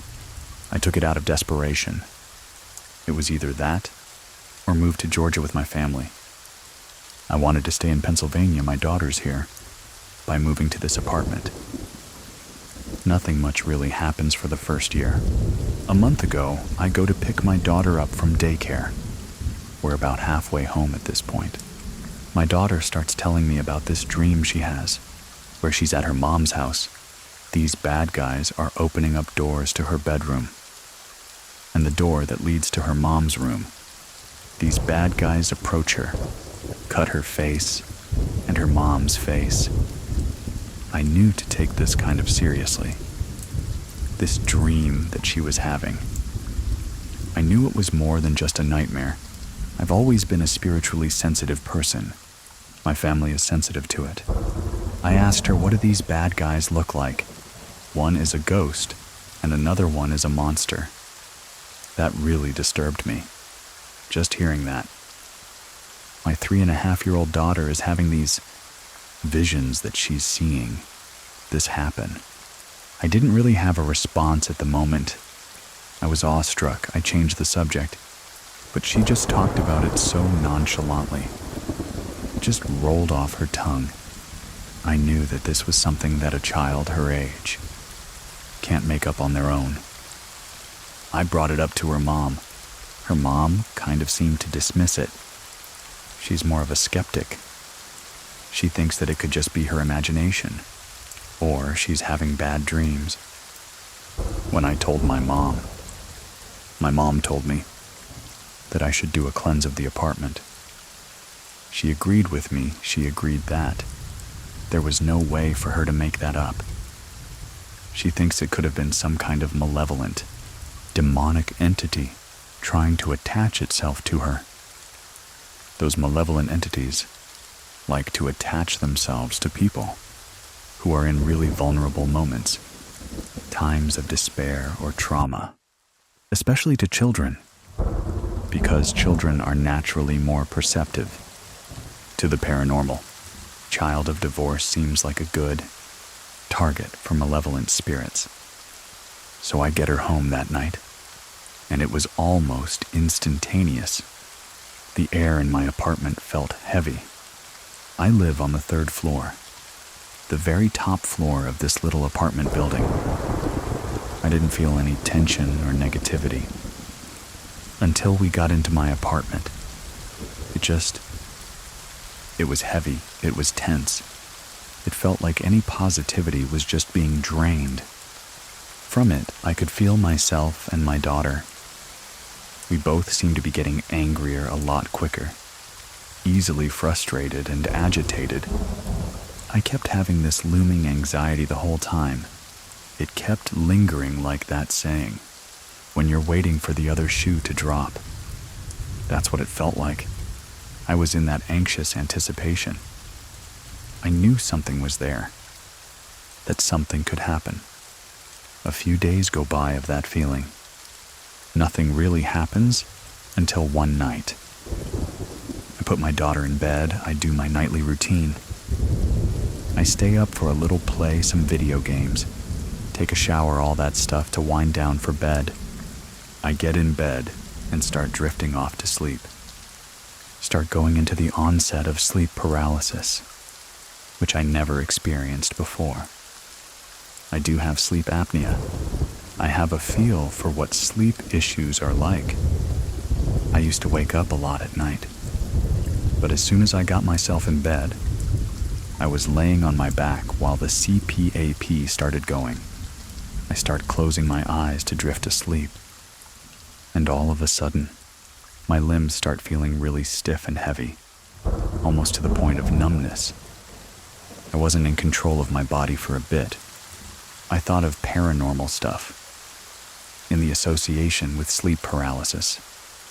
Maybe if I can muster some kind of strength to move my body, I can break the sleep paralysis before it gets too bad. If I start trying to move one of my arms, I'm able to grab the closest thing to me, my phone that grounds me, and do my best to stay calm and not to panic. I'm able to sleep fine after. A few nights pass, and no other sleep paralysis incidents like that happen. But that tense feeling, that anticipation was still all there. I was so anxious. If my daughter woke up in the night crying, I would wake up, but I would just be frozen in fear. Part of me and my gut had this thought, if I go in there, what's going to be in there with her? I'm able to get up, I go in and I check on her. I see nothing. I'm able to calm her, tell her everything's okay, and go back to sleep. I'm still left in that state of fear of whatever's in there in that apartment with us. A week after the first sleep paralysis incident, I put her to bed, did my own thing for a couple hours, went to bed. I wake up and I have no idea what time of night it is. I didn't check my phone. I just naturally woke up from a dream. I look over from the foot of my bed, and on the wall to my right of that door frame is a shadow figure. My room's pitch black. It was blacker than that black. Absence of light completely. It had no discernible facial features. I couldn't see eyes, limbs, or anything. It just looked like a silhouette of someone's shadow being projected. I could tell it was looking at me. I just had that feeling. It was about the height of a child, probably 3.5, no taller than 4 feet tall, just staring there at me. My daughter's bedroom door is closed. I just knew what it was. I knew it was something malevolent. I knew it was something that wanted to feed off of whatever negativity there was. instead of speaking or trying to turn on the light and cast it out. I chose to ignore it and not show any kind of fear. I've always thought that if you feed into the sense of fear that they're trying to project onto you, that makes them stronger. I ignore it. I do my best to go back to sleep. When I wake up at my normal time, Shas a.m., to start getting my daughter ready for daycare and myself ready for work, it's gone. There's no trace of it whatsoever. Never would have even known it was there if I hadn't seen it myself. No other real encounters happened for a little while. Up next, as he comes across a medium, he gets a stern warning, stay with us. I was working on the process of moving in with my girlfriend the next weekend that I didn't have my daughter, and she was at her mom's. My girlfriend and I go to a flea market together. I like to look at antiques, old video games, and try to restore them. There happens to be a medium there. My girlfriend and I get to talking to her, making small talk, and learning more about her profession. I go back after that talk to the medium alone, tell her about my daughter's dreams and the kind of happenings that are going on. She gets this concerned look on her face, says you need to cleanse like now. She confirmed there is no way that a child her age has the kind of imagination to come up with what she's seen. In that level of detail, it was something strictly evil that was trying to attach itself to her, and it wanted to follow her from house to house. She suggested that both myself, and her mother should cleanse our respective houses. I buy sage and a smudging feather off of her. She gives me a bottle, a little cork bottle of holy oil for free, tells me to anoint my doorframe to my apartment with the shape of a cross, using the oil, and to recite the Lord's Prayer while I'm doing it. And I'll do the same thing with my daughter's forehead. The next time that I saw her, I told my mom that I had spoken with a medium. She said the medium was right, that after I do the cleanse, to close all the windows again, and put salt at the doorway and on the windowsills, to act as a seal, to keep the bad spirits from coming back in again. The next day, my girlfriend and I, after her kid goes down for his nap, we go to my apartment and get ready to do the cleanse. First, we saged ourselves once we got in, to keep any negativity from attaching onto us, to keep the spirits at bay. We put the sage in the dish and take the smudging feather, and I start walking around the apartment in a clockwise direction, just like the medium suggested that I do. I keep saying this prayer to cast out all negative spirits and energy, to bring love and peace back into the house by making the circle around the apartment. I get done with my daughter's room as soon as I go into the living room and start doing the cleanse. The front door that we left wide open, slammed itself shut out of nowhere, loud slammed with some force. I asked my girlfriend if she shut the door while I was cleansing. She tells me no, but I just saw it close itself. We finished the cleanse. We do the anointing with the holy oil, say the Lord's Prayer. We even anointed my daughter's door frames to her room, just to be safe, and left after that. I didn't go back to that apartment until the next day, when I had to pick my daughter back up from daycare. I put the oil on her forehead, say a prayer. She asks me what I'm doing. I tell her, this is to keep all negative things away from you, to keep you safe and happy. She goes, oh, okay, that's good, goes off on her own thing. Ever since then, there's never been an encounter. I haven't heard my daughter talk about nightmares or anything. The overall tension in the air, that whole feeling of negativity has gone away. It seemed like it worked, and I found out a couple things after the cleanse was done. Before the cleanse happened, whenever my daughter would wake up, in the middle of the night, her covers would be pulled off her or on the floor, or her stuffed animals that she slept with would also be on the floor. She has a toddler bed that has a guardrail by her side, that she sleeps if those were to fall. She would have to throw them, which maybe she did in her sleep too. But it is interesting to see that. That stopped happening after the cleanse. I do think that whatever was in there may have been doing that to mess with her in some way or to get to her, try to get attention. I did research on my apartment over in Ambrose. When I looked up the house history, I couldn't find anything on anyone who died there. I did find out it was built in 1914, but it's almost 110 years old and is seated right next to a funeral home. There's actually 2 parking lots. There's one parking lot at the building, for the funeral home specifically, and another parking lot for tenants. The combination of an old building in a really old, almost run-down city. That happens to be next door to a funeral home.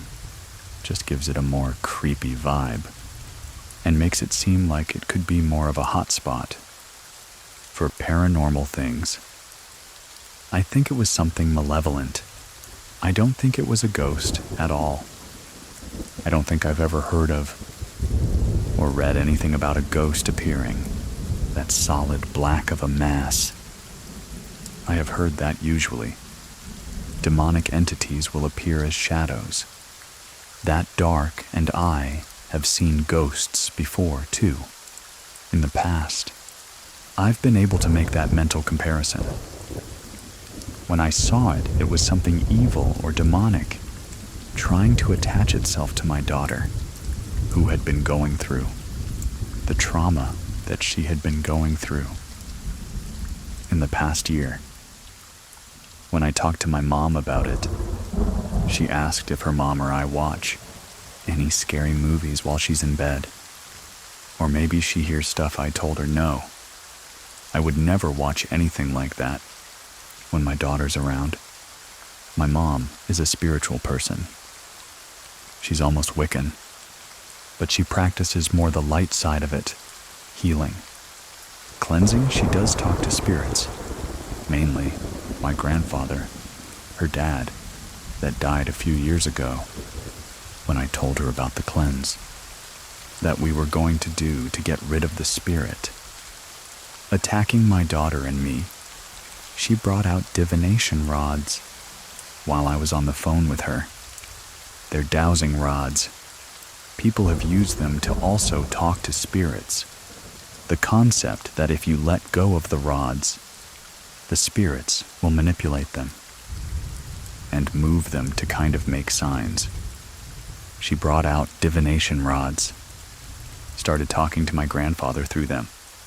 Every time I started talking, she had me on speakerphone. The rods would point to me. I asked if my grandfather had seen her before, in their old house when we used to visit after he died. They said yes.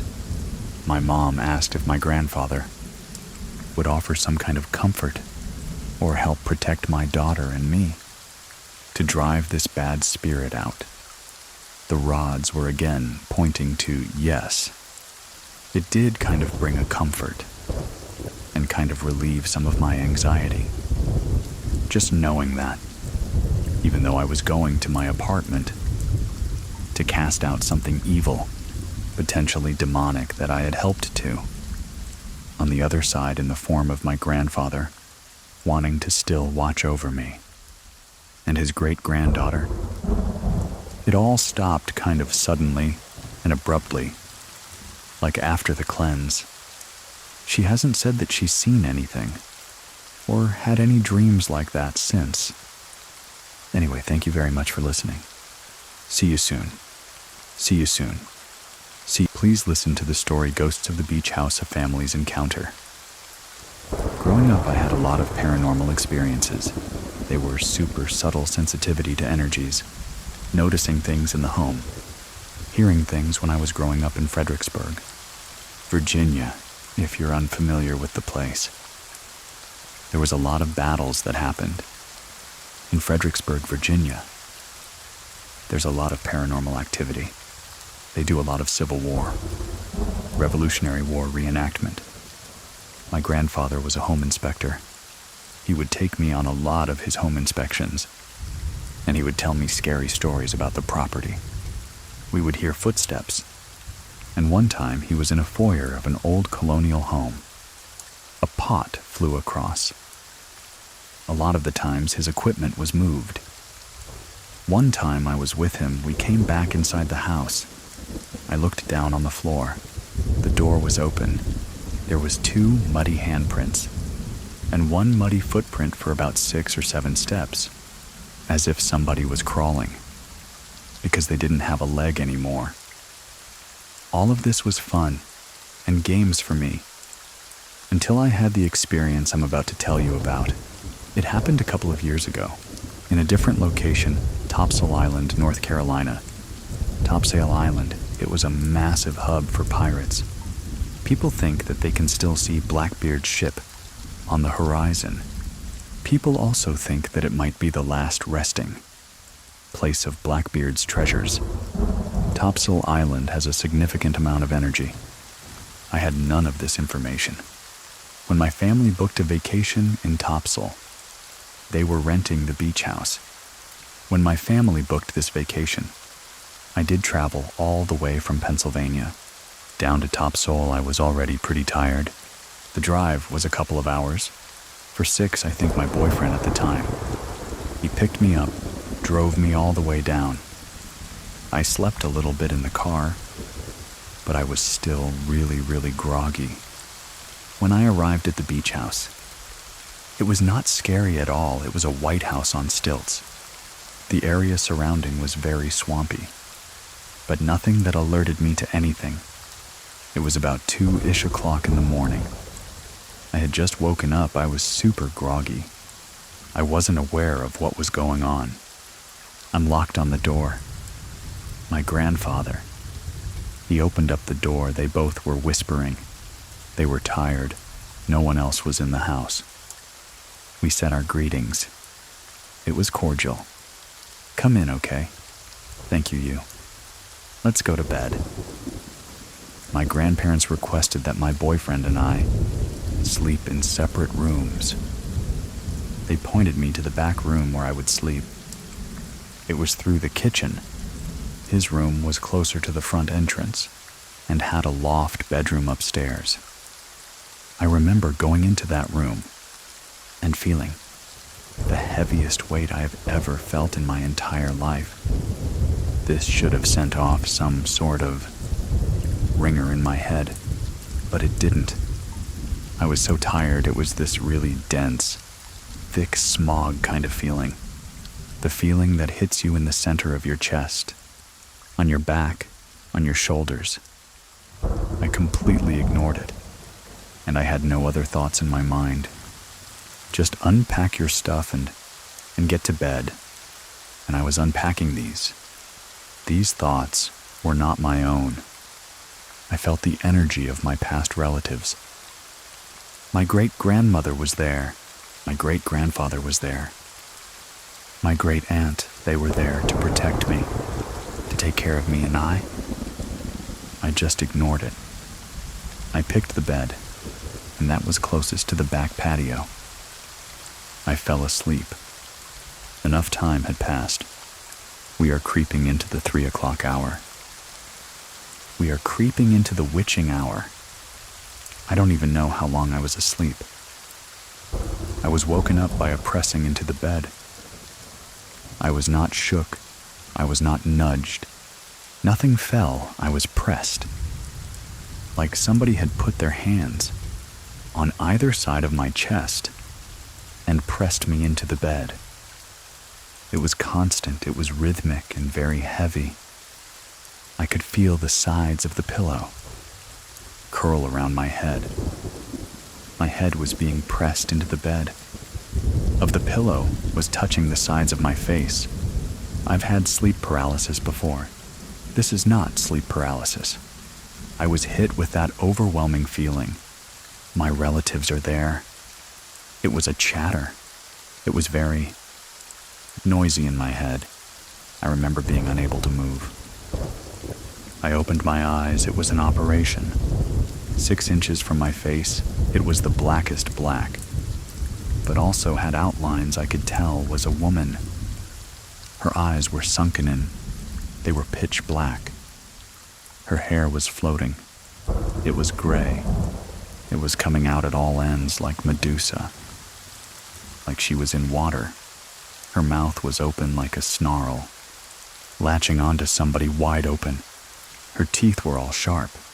She had white markings on her face, 2 that were going vertical, 1 on her forehead to her hairline, 1 down her chin, and 2 horizontal on the sides of her cheeks, as if somebody had put their fingers in paint and smeared them across their cheeks.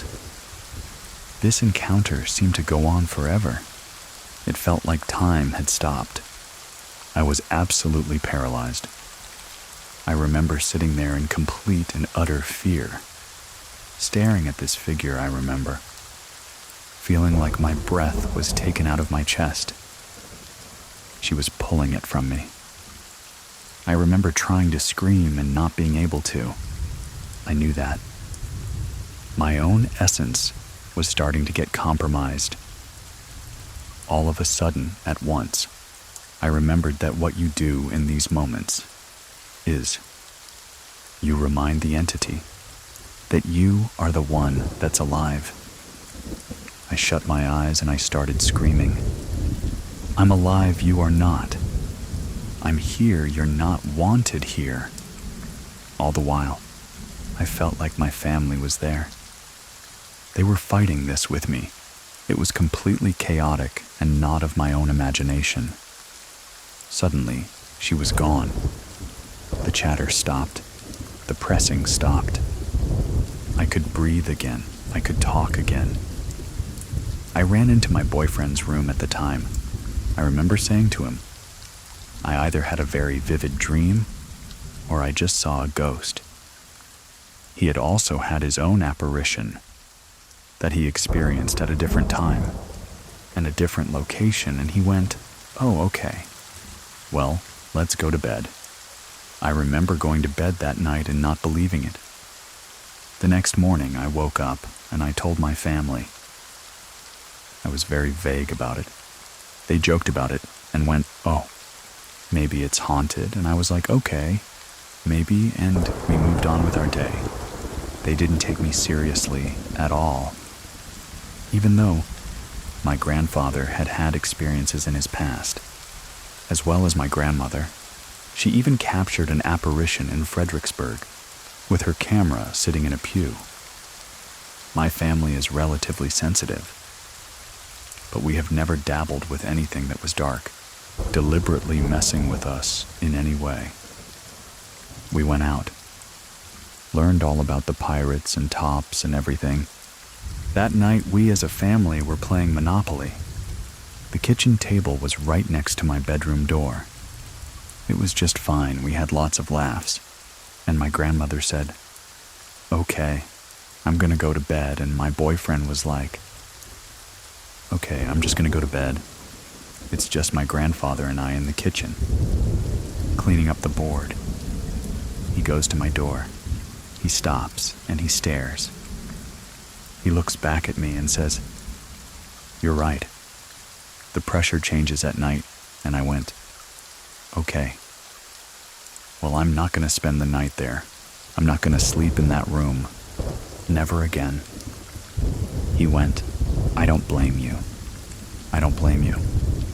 I don't blame you. And I spent the night within my boyfriend's room. Who had a twin bed? It wasn't an ideal situation. The next morning I wake up, and I hear my grandmother from the top of the stairs say in almost a joking way, Baka saw the ghost. And Baka is the name that I call my grandfather. I went, what? She was joking. But my grandfather, he was really shaken. He comes downstairs. He says at about 3 a.m, he was woken up by being pressed into the bed. This is a detail that I did not tell him. When he woke up, he kept his eyes closed and he turned over to my grandmother, who was to his right. He said annoyingly, "Pat, why? Why are you waking me up? She's still kind of asleep." "Doug, I'm not doing that." In that moment, he hears his wife's voice next to him. He opens his eyes. He sees a tall, black, shadowy figure in a top hat, sitting in the chair at the foot of the bed. He said to her then, "Who is sitting in that chair?" When she woke up, he turned to her. It was gone. I decided to sleep in the same room as my grandmother. I remember having the light on the whole time and having this unmistakable pressure surrounding me, constantly like chatter in my head, static around me. The energy was off, and my eyes were fixated on the foot of the bed. The moment that 3 a.m. passed, I turned over, looked at the clock, and I think it was 3:05, 3:10. Suddenly I was able to fall asleep. We told the owners of this house what had happened. They said, "Oh, you've never had any ghost encounters before." So I put it to bed, whatever that was. That was very much real. It became my ghost story. During COVID, I was flipping through some streaming service. There was some documentary style on sleep paralysis. They showed a picture of a sleep paralysis demon. Called the Old Hag. It was an artistic rendering, I think done over 100 years ago, and I froze. It's exactly what I had seen that night. There are other renderings of the old tag. That didn't quite fit the bill, but this one did. The sunken black eyes, the open mouth, the vampiric teeth, the floating gray hair, and the pressing on the chest, and it sent shivers up and down my spine. I found out that there are predominantly 2 sleep paralysis demons that have been known throughout centuries, throughout millennia, and across the world. Everybody's stories are exactly the same. It is pressing into the bed, stolen breath, something staring at you. The old hag sits on your chest, and the other one is called the Shadow Man. Shadow Man stands at the foot of your bed. He's oftentimes seen wearing a top hat. Putting this together, I realized I had seen the old hag, and the following night, my grandfather had seen the Shadow Man. We had no previous experience or knowledge of this. We were just 2 people that have had paranormal experiences before. Maybe these demons latched onto us that night because we were open. I have made certain that I am not as vulnerable as I was. That night, I found out that some people have had recurring visits from these demons, and it often happens because they are so vulnerable. I don't know if it was just age, but I have been way more receptive to the paranormal. I can see things, apparitions, and Elisa's story continues right after this. Stay with us. My ex-partner I was living with a couple of years ago, he was a big skeptic. When I told him this, he would shrug it off. One night, I was really trying to understand, what is this? Is this something that I have now? What is this? I was woken up by him screaming in bed, shrieking. I turn over, I see him. He pushed himself up on the bed, trying to get away from something. He was staring at the door. He told me I saw a tall, black, shadowy figure standing in the doorway with a hat on. I don't know if he experienced the Shadow Man at that one point, But ever since then, he's only had brief experiences with hearing his grandfather, his grandmother.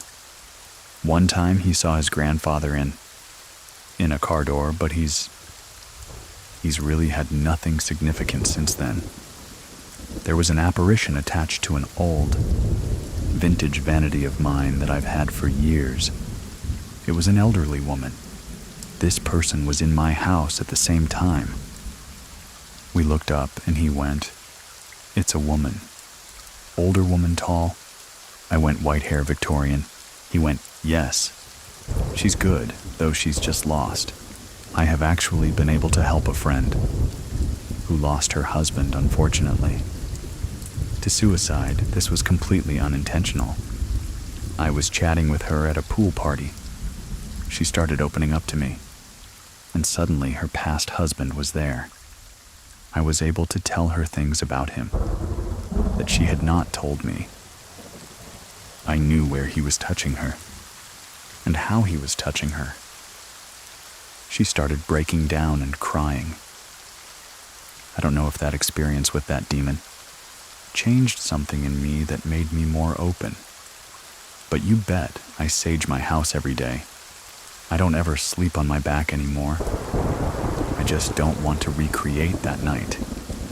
But it does seem that once these sleep demons enter your life, you become a little bit more attuned to the paranormal, I guess. Just had a lot of significant encounters since then.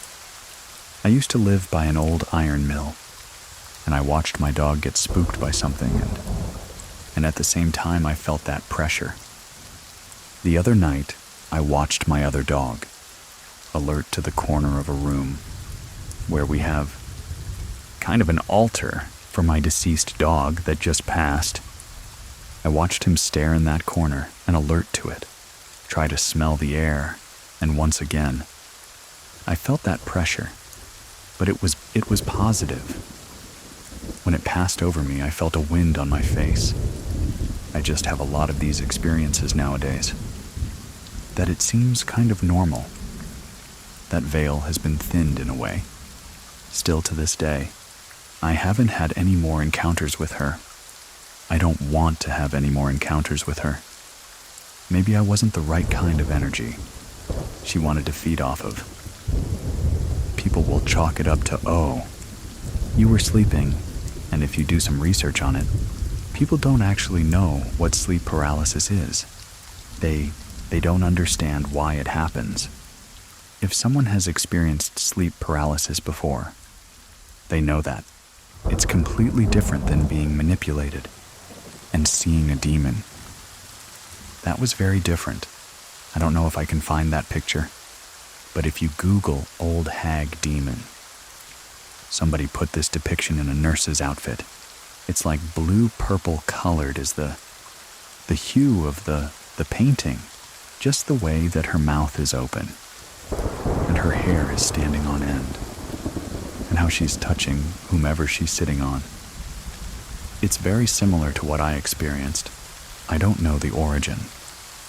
We have all of our theories on what demons could be. My personal theory is that demons are spirits that are stuck, that have been stuck for so many years.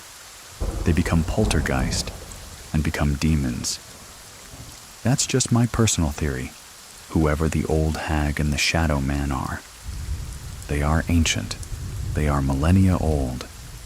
If you do some digging, you can find that there are encounters that people have had that are centuries old all across the globe. For me, that just validates it even further. Have you ever experienced sleep paralysis? Let me know in the comments or through Instagram. I'll leave my contact information in the description of this episode. I'm on there as Edwin Cove. That's EDWINCOV. And if you have a story that you want to share, head on over to True Scary Story Communications subscribers. I'll talk to you in the next episode. And thank you, everyone that has tried Scary Plus over on Scary Plus. I really appreciate your support. Thank you very much for listening. Keep it scary, everyone. See you soon. See you soon. See you soon. Please listen to the story. A Townhouse Terror. The Night I Faced the Unseen. My story takes place in Alberta, Canada. I was raised here, but I was born in Mexico. And my parents moved us up here when I was 6 years old. In Mexico, we grew up hearing lots of stories from relatives and my own parents about paranormal activity they had experienced themselves, or weird phenomena that they just couldn't explain. It wasn't odd for me to acknowledge and accept that there were things beyond my understanding within that realm. When I was 21, I was living with some roommates in an old townhouse. My roommates and I rarely got to see each other. All at the same time, we worked very different schedules. We would usually see each other on the way in or out of the house. The house itself was probably built in the 70s or 80s. It was quite old. You could hear creaking all the time. If anyone walked up and down the stairs, you could hear it very clearly. Even walking into the kitchen, you could hear. I was just getting ready for bed. I went upstairs to my room. They didn't have curtains for my window. I would just close the blinds at nighttime, and I would still get a lot of light, from street lights or even the moonlight. I had placed my bed right underneath the window. It was just the darkest spot in the room, where I slept comfortably.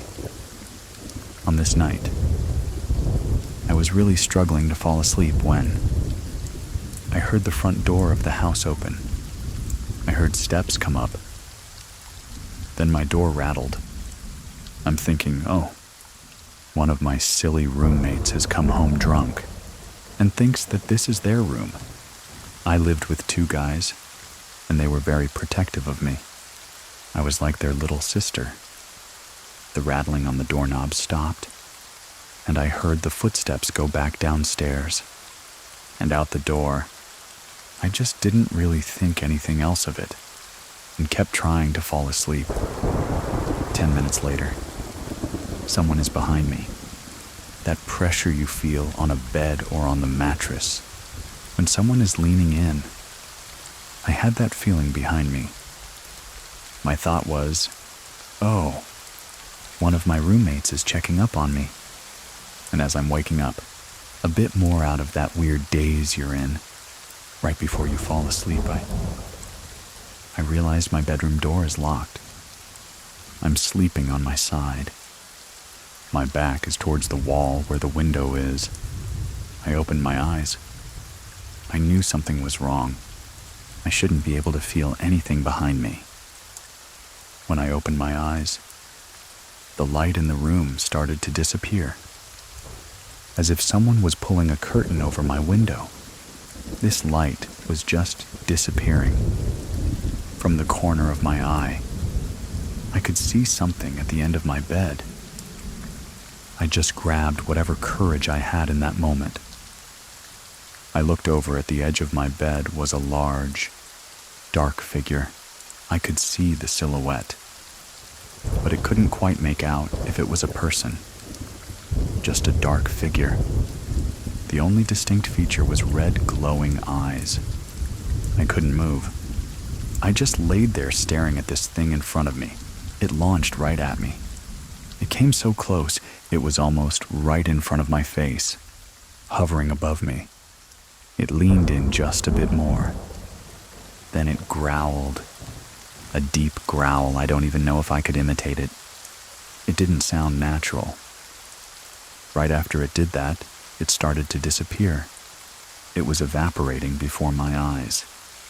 When it was fully out of sight, all the light in my room came back in. I instantly sat up and I thought, oh my goodness, what just happened? I thought. You need to call Mom, she'll know what to do. I grabbed my phone. I called my mom.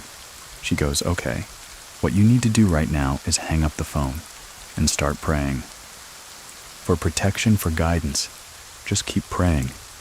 Start singing whatever church songs that you remember. But you need to do that right now. Whatever that was might not be in sight, but something could be lingering, and you need to bring some good energy into the room. I said, okay. I will. So hung up immediately.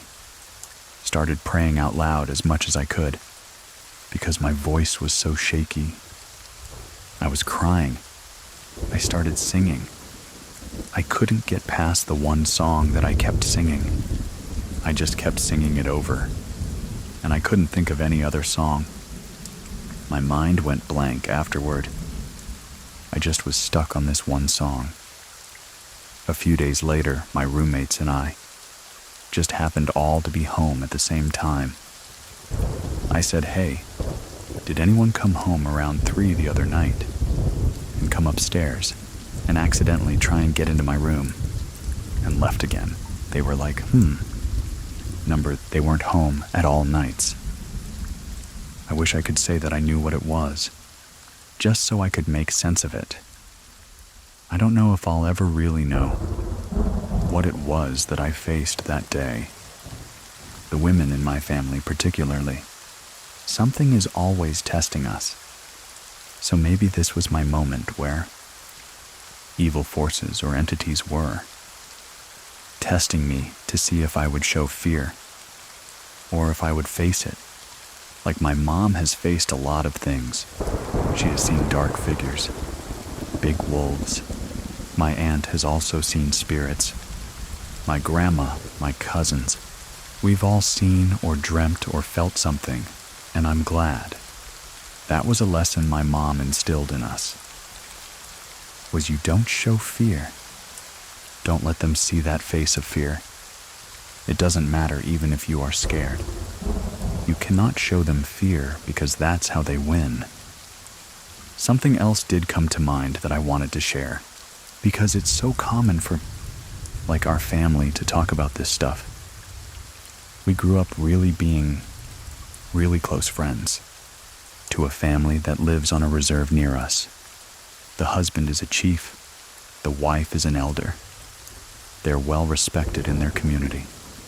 They're the ones who taught me how to do blessings on myself with sage, and how to bless my home, and how to protect myself from energies with the teachings of the indigenous, which I profoundly respect.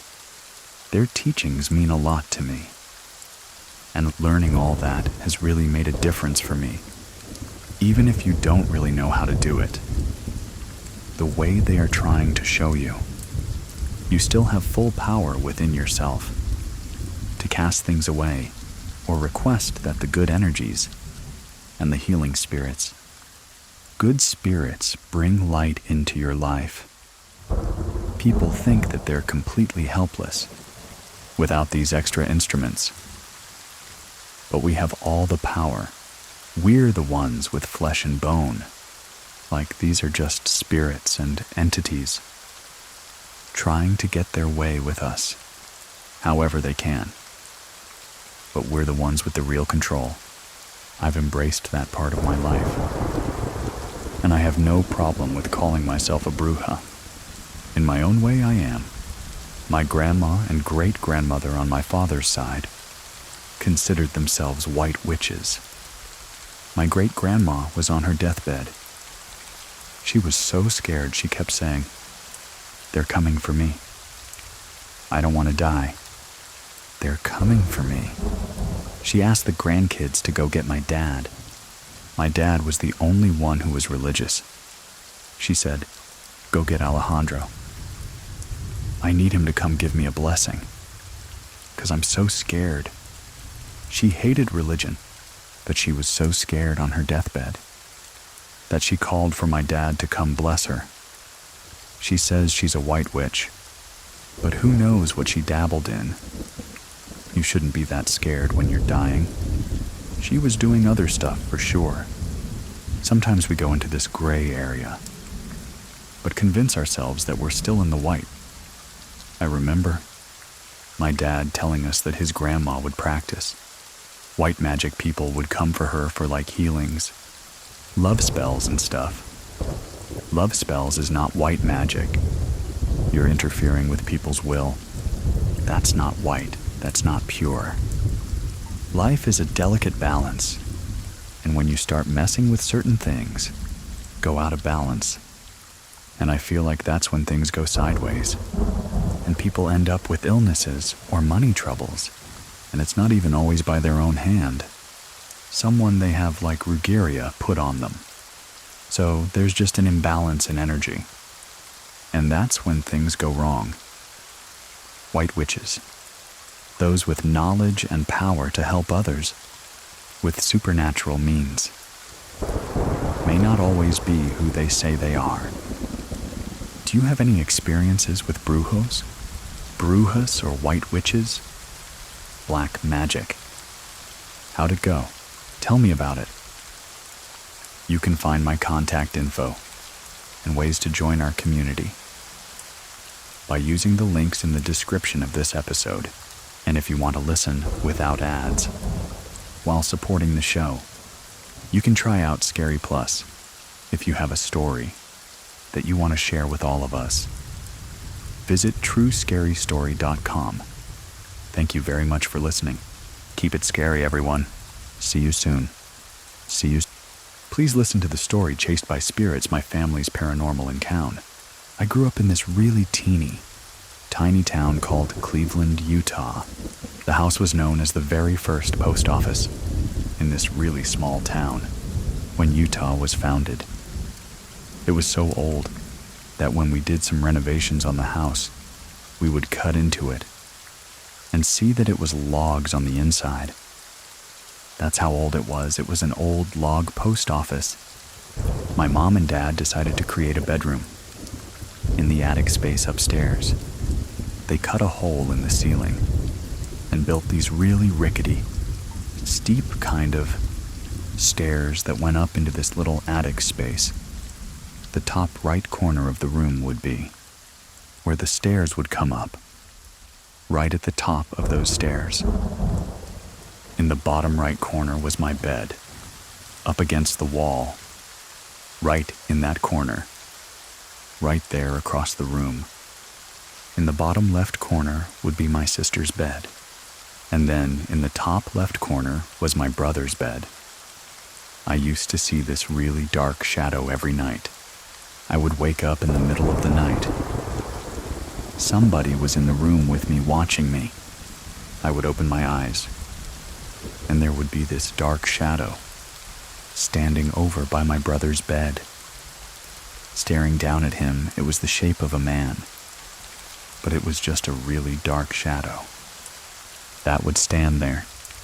It would move from my brother's bed, and it would just float across the room, standing over the top of my sister's bed, watching her. If I felt myself waking up, I would keep my eyes closed and wait for my brother to move, or wait for my sister to move, and then I would open my eyes. Then he would be standing right by me, staring down at me, watching me sleep. I was so scared I would take all of my stuffed animals, put them all the way around me, and then I'd take the biggest stuffed animal that I had, and I put it right over the top of me and tuck it in to make it look like. The stuffed animal is the one sleeping in the bed. I think around in my teenage years, we moved out of that house, and I didn't have any other experiences growing up until later in life when I met my husband. We had all of our kids at that time, and he was stationed in the Air Force, and he got deployed to Iraq, Afghanistan. He got deployed to Korea for a year. One of the funny things about me and my husband, we were really into the TV show Ghost Hunters. There was this one episode where they went to the Stanley Hotel. It's the actual hotel that Stephen King himself was staying in when he had those experiences. That scared him so much that he wrote the book, The Shining. This hotel is over 100 years old in Estes Park, Colorado. It's gorgeous. On this episode, they decide that they're going to split up into these separate rooms in the hotel that are known for the most paranormal activity. In the hotel, one of them is on the 4th floor, room 412. Back to me and my husband. My husband is deployed to Iraq. I want to surprise him with something. Just pretty cool for him coming home. He's been gone for 6 months. I decided I was going to book us a stay at the Stanley Hotel so that we can go investigate ghosts. I decided to book that exact room 412. We drive to the Stanley and you walk into this hotel and there's this big staircase. It goes up the center and then it splits off to the right and the left on both sides, and you can go up to the other rooms. Next to the staircase, it has this really awesome, super old elevator that is, one of those metal elevators that you have to close the gate on. Old, rickety, and really loud. We get our key for the room, so we get in the elevator and we go upstairs. Step off the elevator, and the room that is haunted is right next to that elevator. We get in the room and go check out the closet.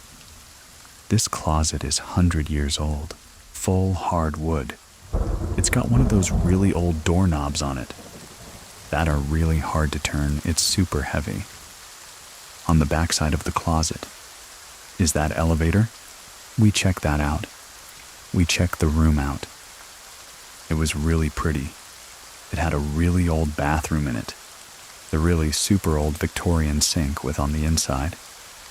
We decided to go get some dinner and walk around the hotel for the rest of the evening until bedtime. So nothing happened to us that night. When we were walking around checking out the hotel, and we took the tour, the tour guide was this really cool old guy that had actually done the tour for ghost hunters. When they came, he was their tour guide. We noticed that on our tour. The guy goes right up to the room we're staying in, stood outside of the door, and sit there and tell the stories about what happens in there. How people have lost things. Me and my husband are just sitting there thinking, yeah, we're staying in this room tonight. We even told the people that were on the tour with us. We're like, yeah, this is our room. We're going to stay in there. You guys want to look in there? And they were all pretty excited to go in and check out the room. And we ended the tour and went to eat dinner. And then we went back up to the room. And it was time for bed. We decided that we were going to go and take a shower. Together, we're in the bathroom, talking about how nothing's happened to us. It doesn't seem very creepy. There was 3 bulbs in this one light fixture above the bathroom sink. As soon as we were talking about this happening, the light bulbs all shattered. We got out of the shower and called downstairs. I told the lady at the desk what had happened. She said that they were going to send somebody up to come and take care of it. Things like that happen all the time in that room. I just don't know what could have caused that. They came up, they cleaned it up, they left the room, and me and my husband get into bed. And we're laying there, and I'm trying to go to sleep. This bed is facing the closet. So if you're sitting up in bed, you're looking right at the closet. I get this really dark, heavy feeling. There is something in this room. I open my eyes. I look up. Right above the bed is a fan. A ceiling fan, and right next to the ceiling fan, there is this woman floating there. She had a really long, dark hair. I'm looking at her. I start grabbing my husband's arm, shaking him, and I'm like, honey, do you see her? She's right there. And I'm hyperventilating. He wakes up, sits right up, and he's like, where? Where? And I'm like, she's right there in front of us. At that point, she starts moving towards me. And I take a breath and I'm like, hi. She stops, tips her head sideways. We laid down to go back to sleep, and I could not go to sleep. The morning after, we went downstairs to go tell the people that I had an experience. There's a tour guide there. And I tell her what had happened to me last night. And she kind of just, yeah, that happens all the time. It seemed like she didn't believe me, didn't take me seriously. We decided we were going to go look around the town and check out the hotel more. It's pretty big. It's got a few outbuildings too. We spent the day just being tourists. We get back to the hotel. My husband decides what he's going to do.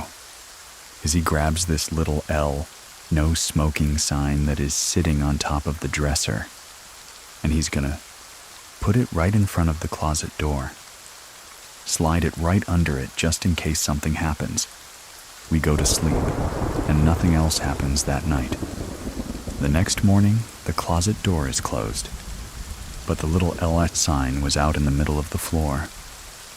I'm feeling really uneasy about staying in this hotel and room because we had one more night there. I call my mom. I'm bawling. I don't want to stay here. And my husband's being a sweetheart, sitting there telling me it's going to be okay. We just got one more night. Let's just stay here. And I said, okay, we'll just stay because it was paid for that night. Actually, nothing happened to us. We just woke up and left to go back home. I would absolutely stay at the Stanley Hotel again. The hotel was beautiful. The food was amazing. From their little old-fashioned restaurant. And the rooms were really comfortable. Really scary, but really comfortable. I would not stay on the 4th floor again. Not at all, not in any of the rooms on the 4th floor. Forget it. Throughout our marriage, we have had quite a few paranormal, inexplicable things that have happened. After we went and stayed at the Stanley Hotel, we had moved out of the house that we were staying. At the time, we moved on to base housing at Hill Air Force Base. Cabinet doors would open and close. You would hear whispers or voices throughout the house. When I was in my room laying on the bed, I would be reading, and right above the book, I would see this little boy's head just quickly dash past the bottom of the bed. One other instance. Me and my husband were laying in our bed watching TV.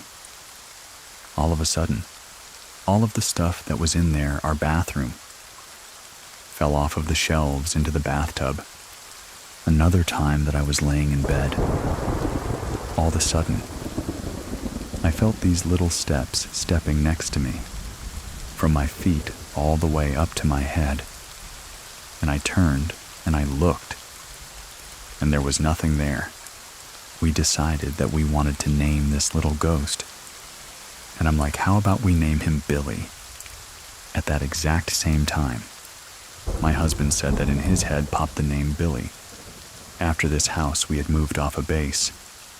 It was Halloween, and we felt this ghost presence had followed us.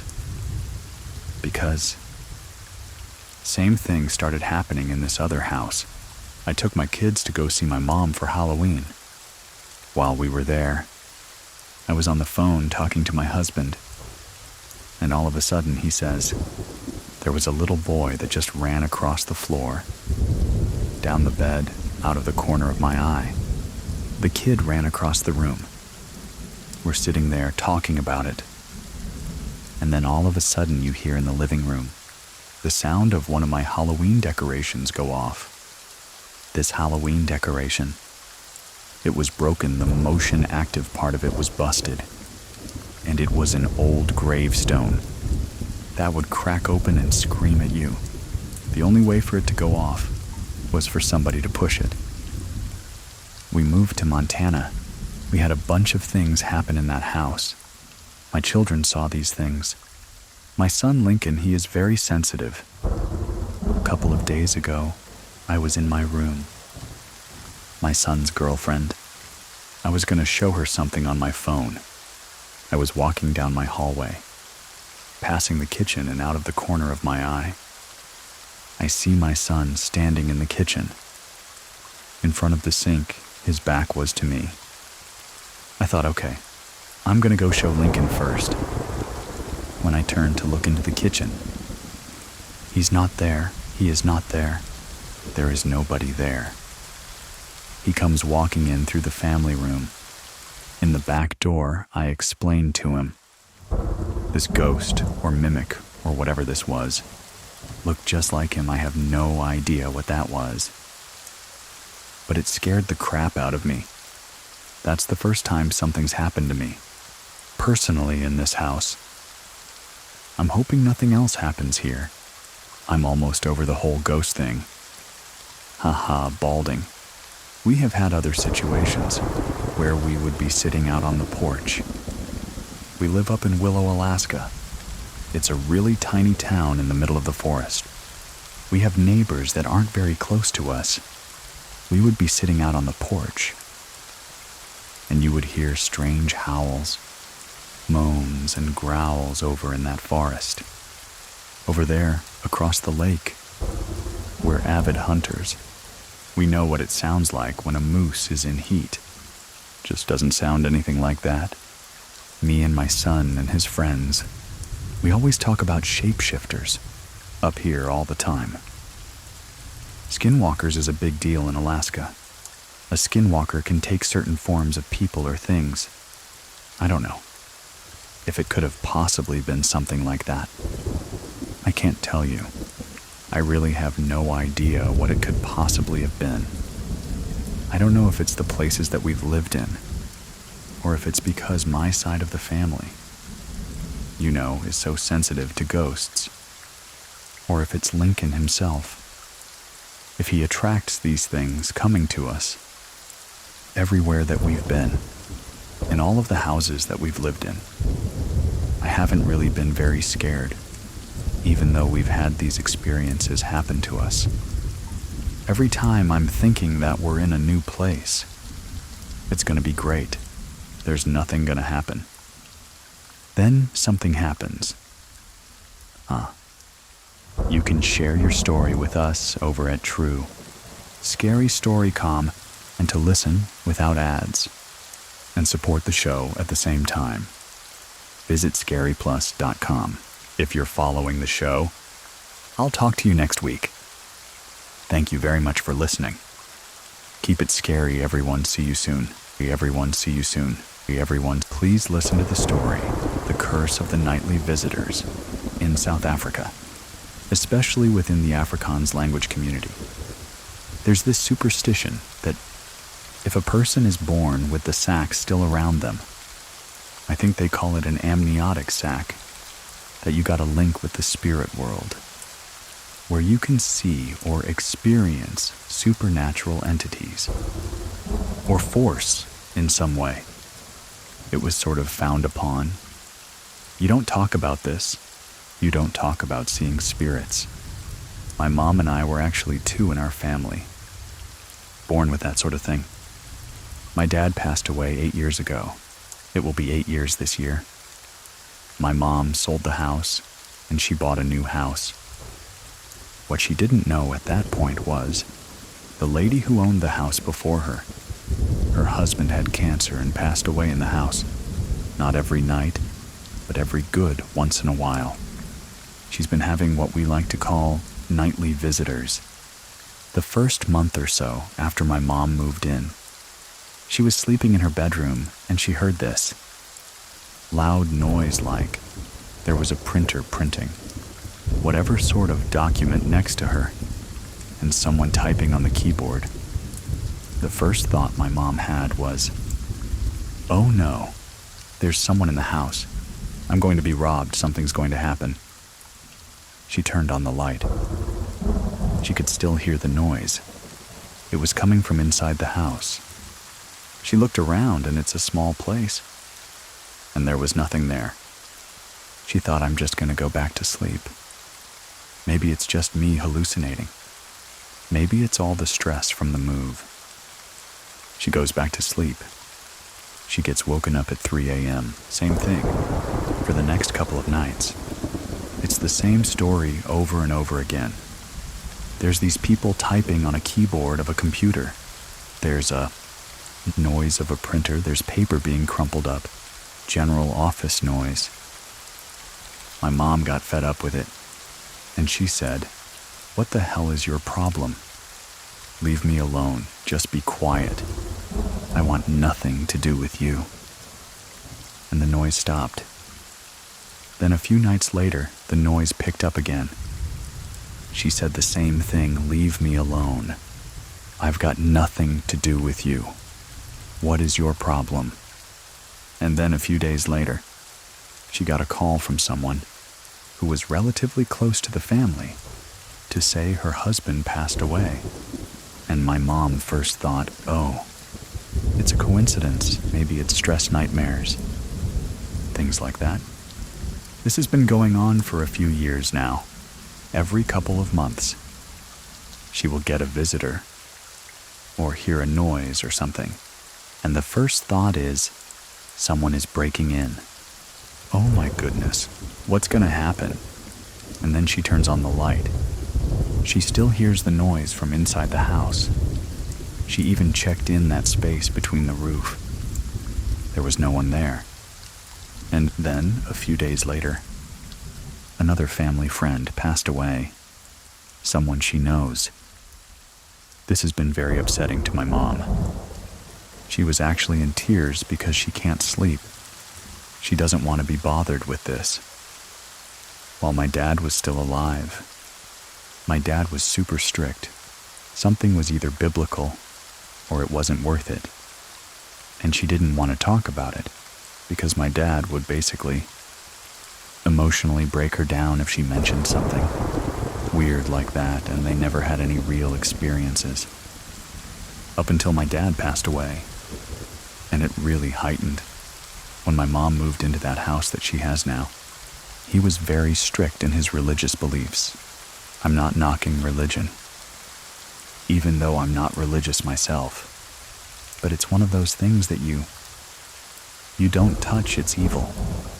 It's of the devil, you stay away from it. After that, she actually saw a full body figure of my dad. He was standing there in the doorway to the bedroom. And he said, "I'm sorry. It's my fault, you're going to be okay." Sort of that comfort he never gave. Really gave her in life. He's now trying to give her after his passing. It gets to the point where I'm also starting to dream. I've been having dreams about people who passed away, or going to pass away, but I don't know it at the time. And my mom was telling the story, and she said, "You know what? You were born with that thing around you. Maybe you can still see spirits." I dream it, she actually sees, hears and experience it physically. I see faces. I see people that I don't actually really know. I would go to my mom, and my mom said, "Oh, I had one of those noises again." People were coming into my house. They were making noise. I had to tell them to get lost.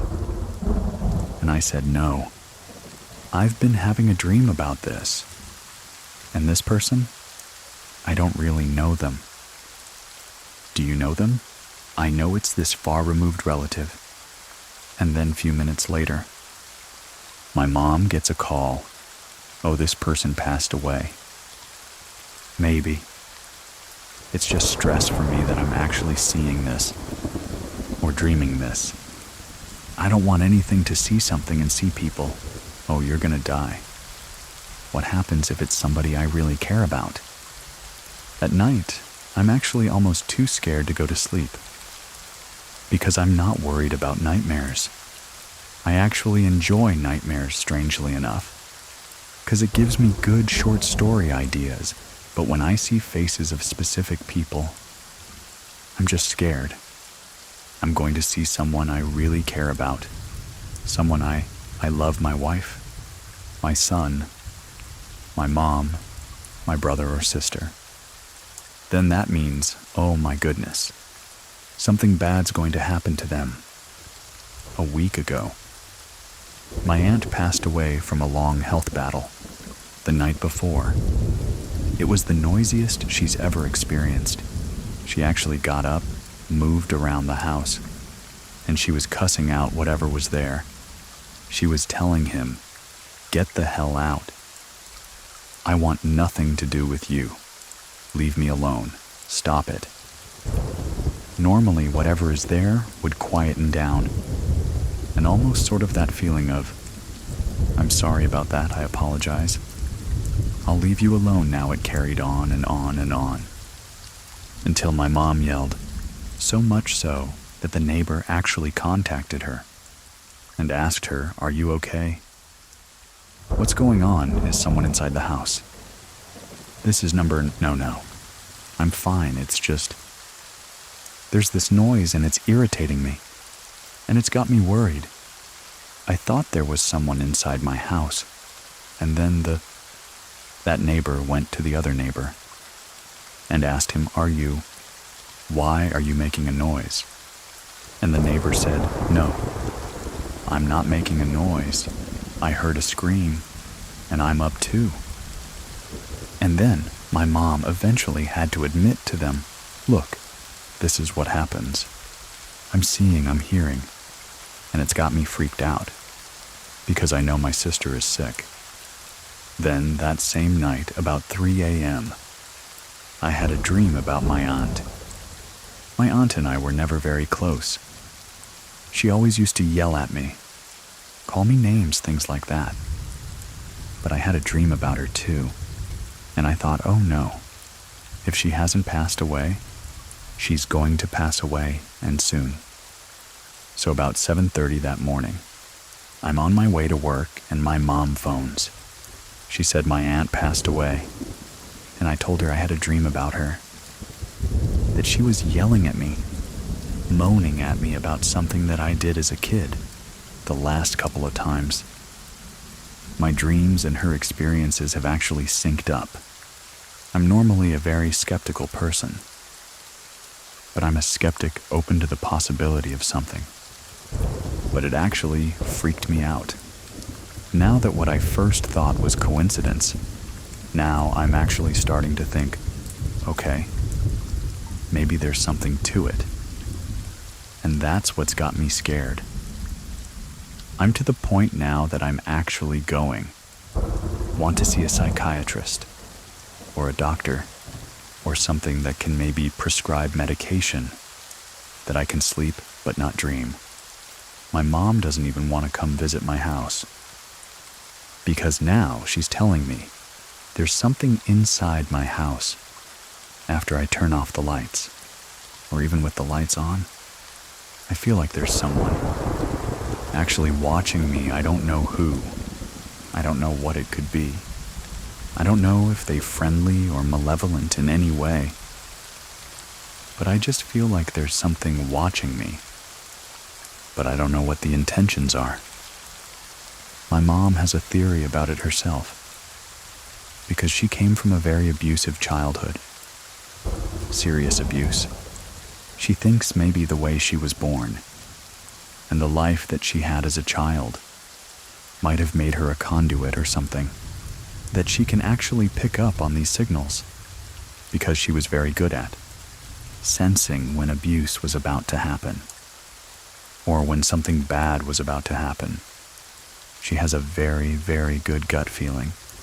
And I think since my dad passed away, since her parents have passed away years ago, that there isn't this blockage anymore. And now everything is coming to her tenfold.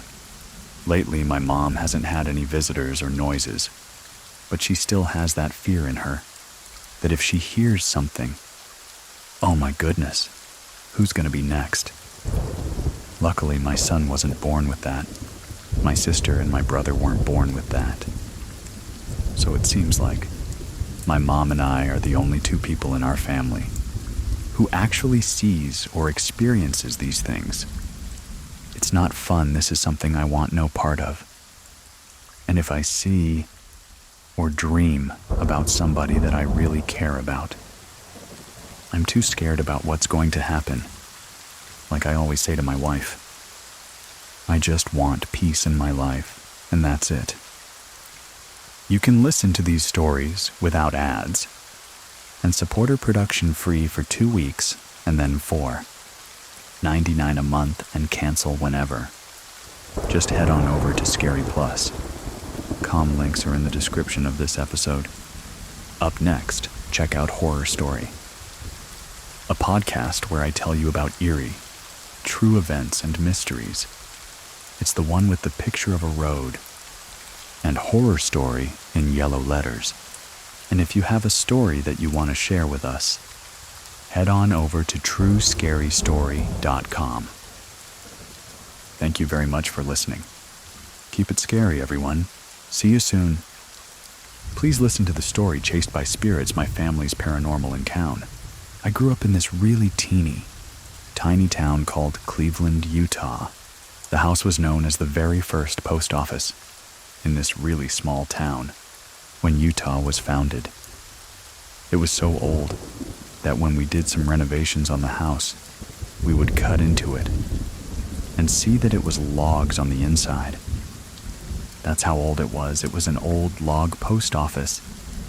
My mom and dad decided to create a bedroom in the attic space upstairs. They cut a hole in the ceiling and built these really rickety, steep kind of stairs that went up into this little attic space. The top right corner of the room would be where the stairs would come up, right at the top of those stairs. In the bottom right corner was my bed, up against the wall, right in that corner, right there across the room. In the bottom left corner would be my sister's bed, and then in the top left corner was my brother's bed.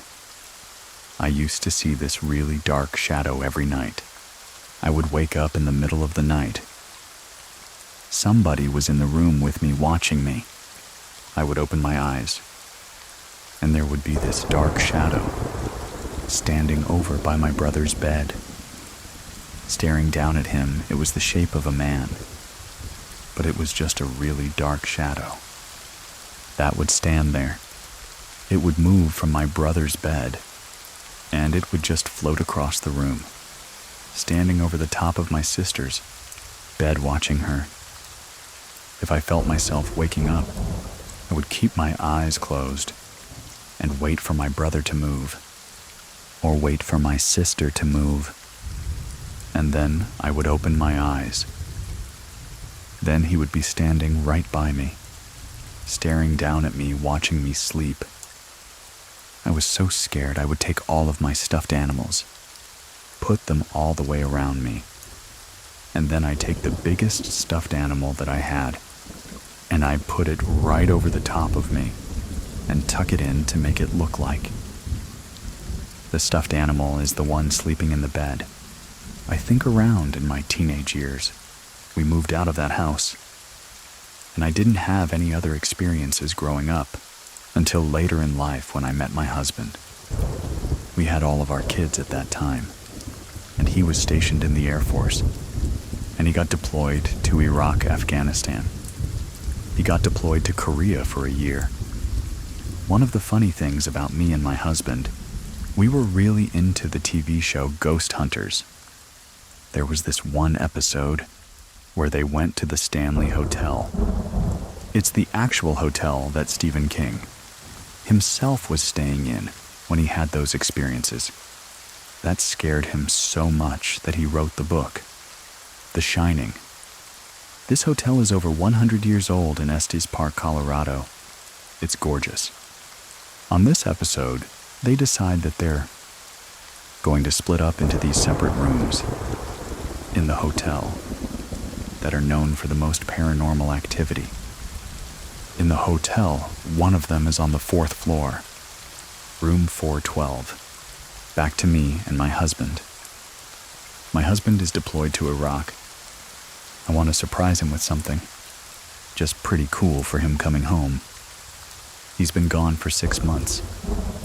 I decided I was going to book us a stay at the Stanley Hotel so that we can go investigate ghosts. I decided to book that exact room 412. We drive to the Stanley, and you walk into this hotel. and there's this big staircase. It goes up the center, and then it splits off to the right and the left, on both sides, and you can go up to the other rooms. Next to the staircase, it has this really awesome, super old elevator, that is, one of those metal elevators that you have to close the gate on. Old, rickety, and really loud. We get our key for the room, so we get in the elevator and we go upstairs. Step off the elevator, and the room that is haunted is right next to that elevator. We get in the room and go check out the closet. This closet is 100 years old, full hard wood.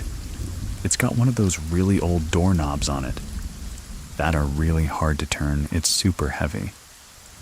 On the backside of the closet is that elevator. We check that out. We check the room out. It was really pretty. It had a really old bathroom in it, the really super old Victorian sink with on the inside. We decided to go get some dinner and walk around the hotel for the rest of the evening until bedtime. So nothing happened to us that night when we were walking around checking out the hotel. And we took the tour. The tour guide was this really cool old guy that had actually done the tour for ghost hunters. When they came, he was their tour guide. We noticed that on our tour. The guy goes right up to the room we're staying in, stood outside of the door, and sit there and tell the stories about what happens in there, how people have lost things. Me and my husband are just sitting there thinking, yeah, we're staying in this room tonight. We even told the people that were on the tour with us. We're like, yeah, this is our room. We're going to stay in there. You guys want to look in there? And they were all pretty excited to go in and check out the room. And we ended the tour and went to eat dinner. And then we went back up to the room. And it was time for bed. We decided that we were going to go and take a shower. Together, we're in the bathroom, talking about how nothing's happened to us. It doesn't seem very creepy. There was 3 bulbs in this one light fixture above the bathroom sink. As soon as we were talking about this happening, the light bulbs all shattered. We got out of the shower and called downstairs. I told the lady at the desk what had happened. She said that they were going to send somebody up to come and take care of it.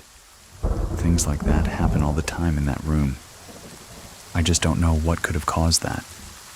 They came up, they cleaned it up, they left the room, and me and my husband get into bed.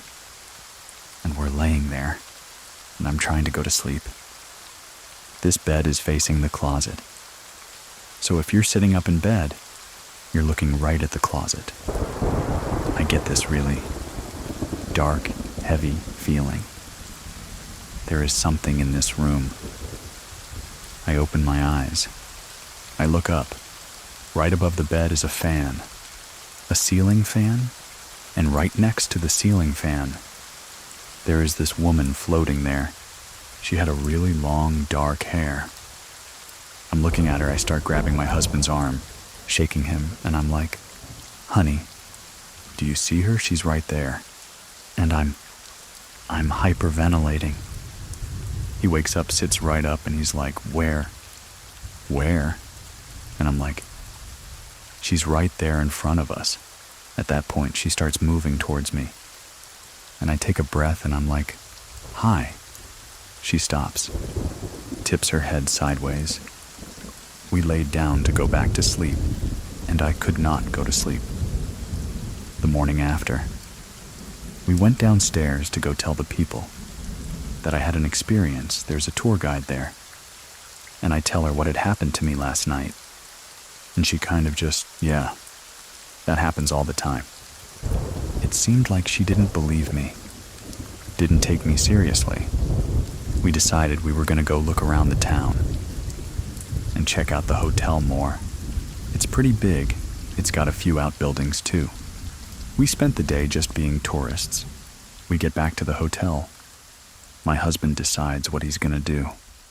is he grabs this little L, no smoking sign that is sitting on top of the dresser, and he's gonna put it right in front of the closet door.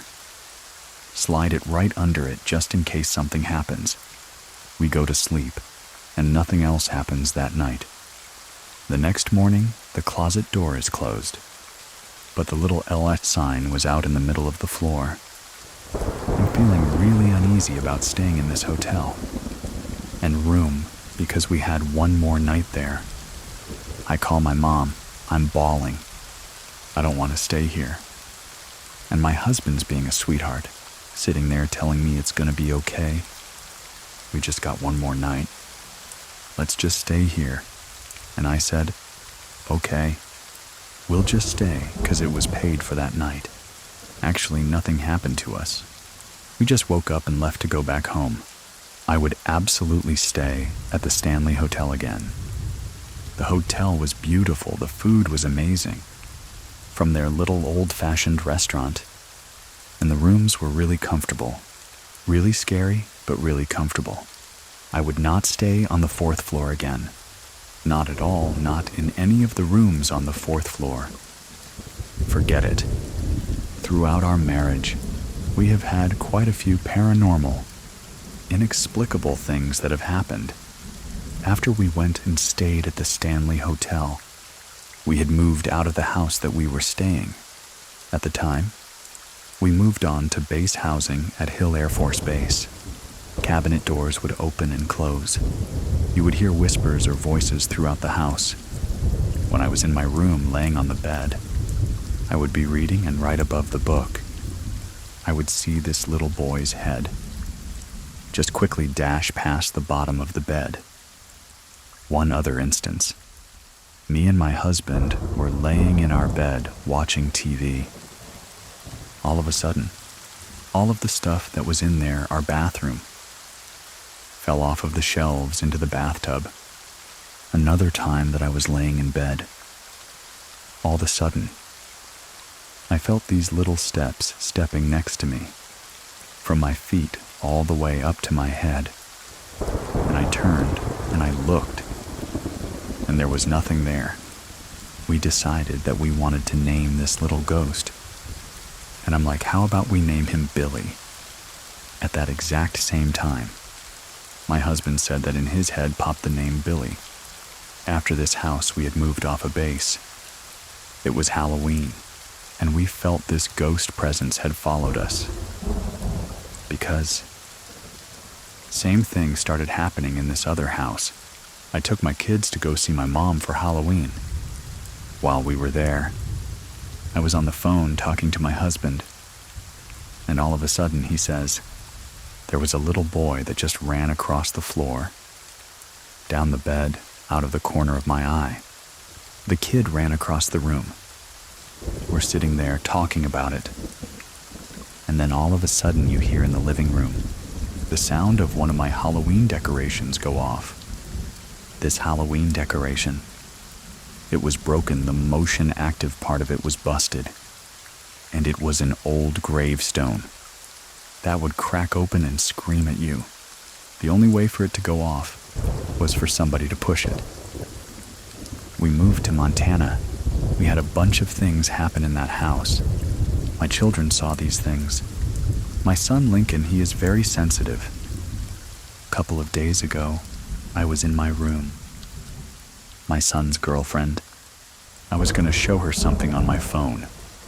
I was walking down my hallway, passing the kitchen, and out of the corner of my eye, I see my son standing in the kitchen.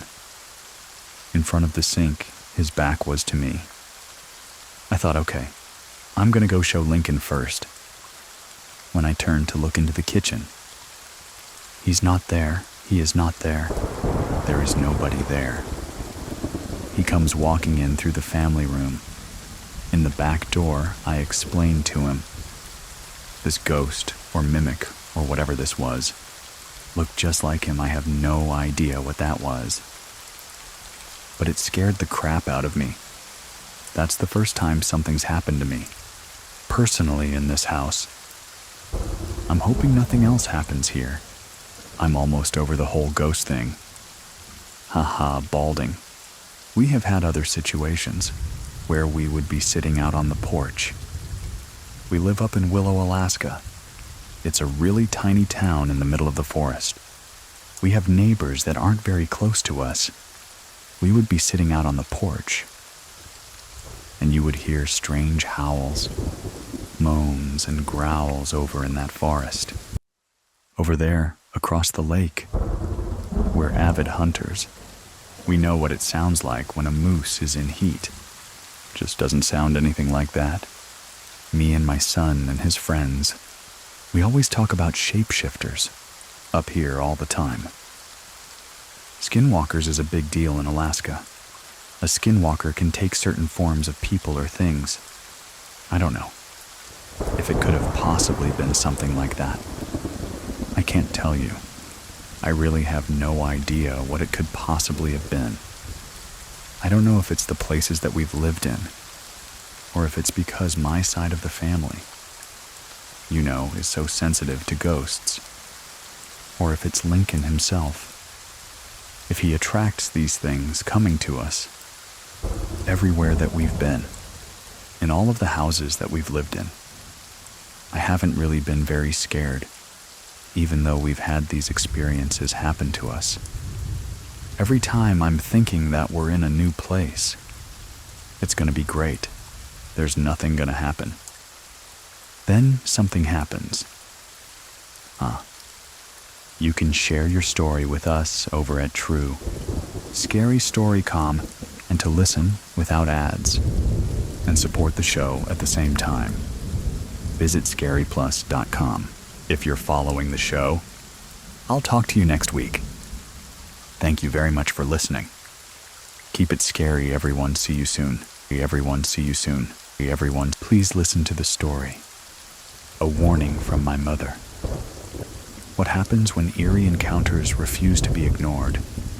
One man's life has been haunted by inexplicable events. But now, avoiding the supernatural may no longer be an option. My name is Edwin, and here is Andrea's true scary story. My name is Andrea. I'm from South Africa. My mom is the very spiritual one. And because I'm Portuguese, we are part of the Christian Catholic religion.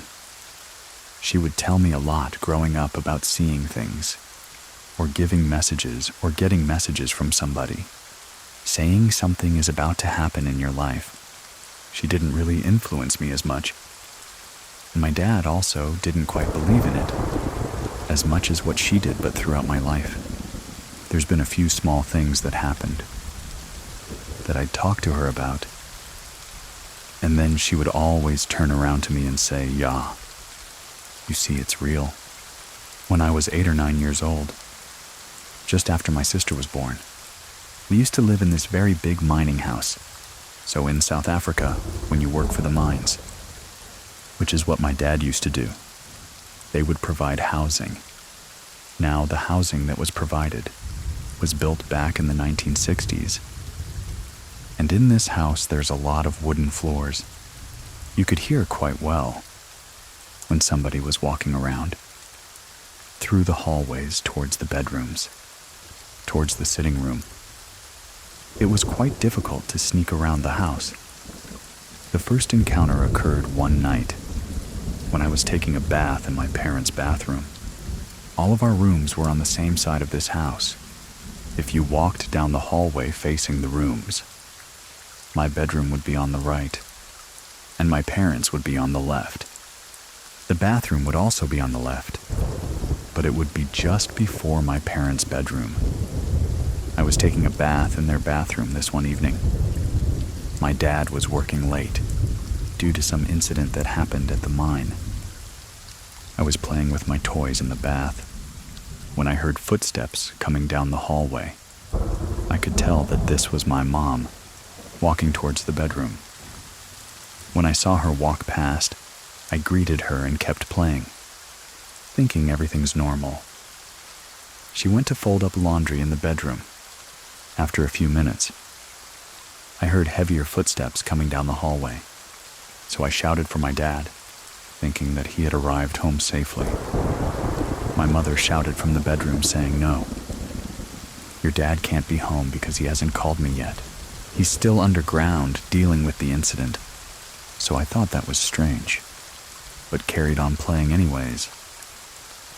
And then I heard footsteps coming down that hallway, towards the bedroom again, still sounding heavy. So I thought again that it was my father. I shouted to my mom that, hey, Dad is home. But she shouted at me again, saying no, he's not home. She still hasn't received the call. He's still at work. He's still underground. Right after she told me that, I heard the footsteps coming towards the bathroom again.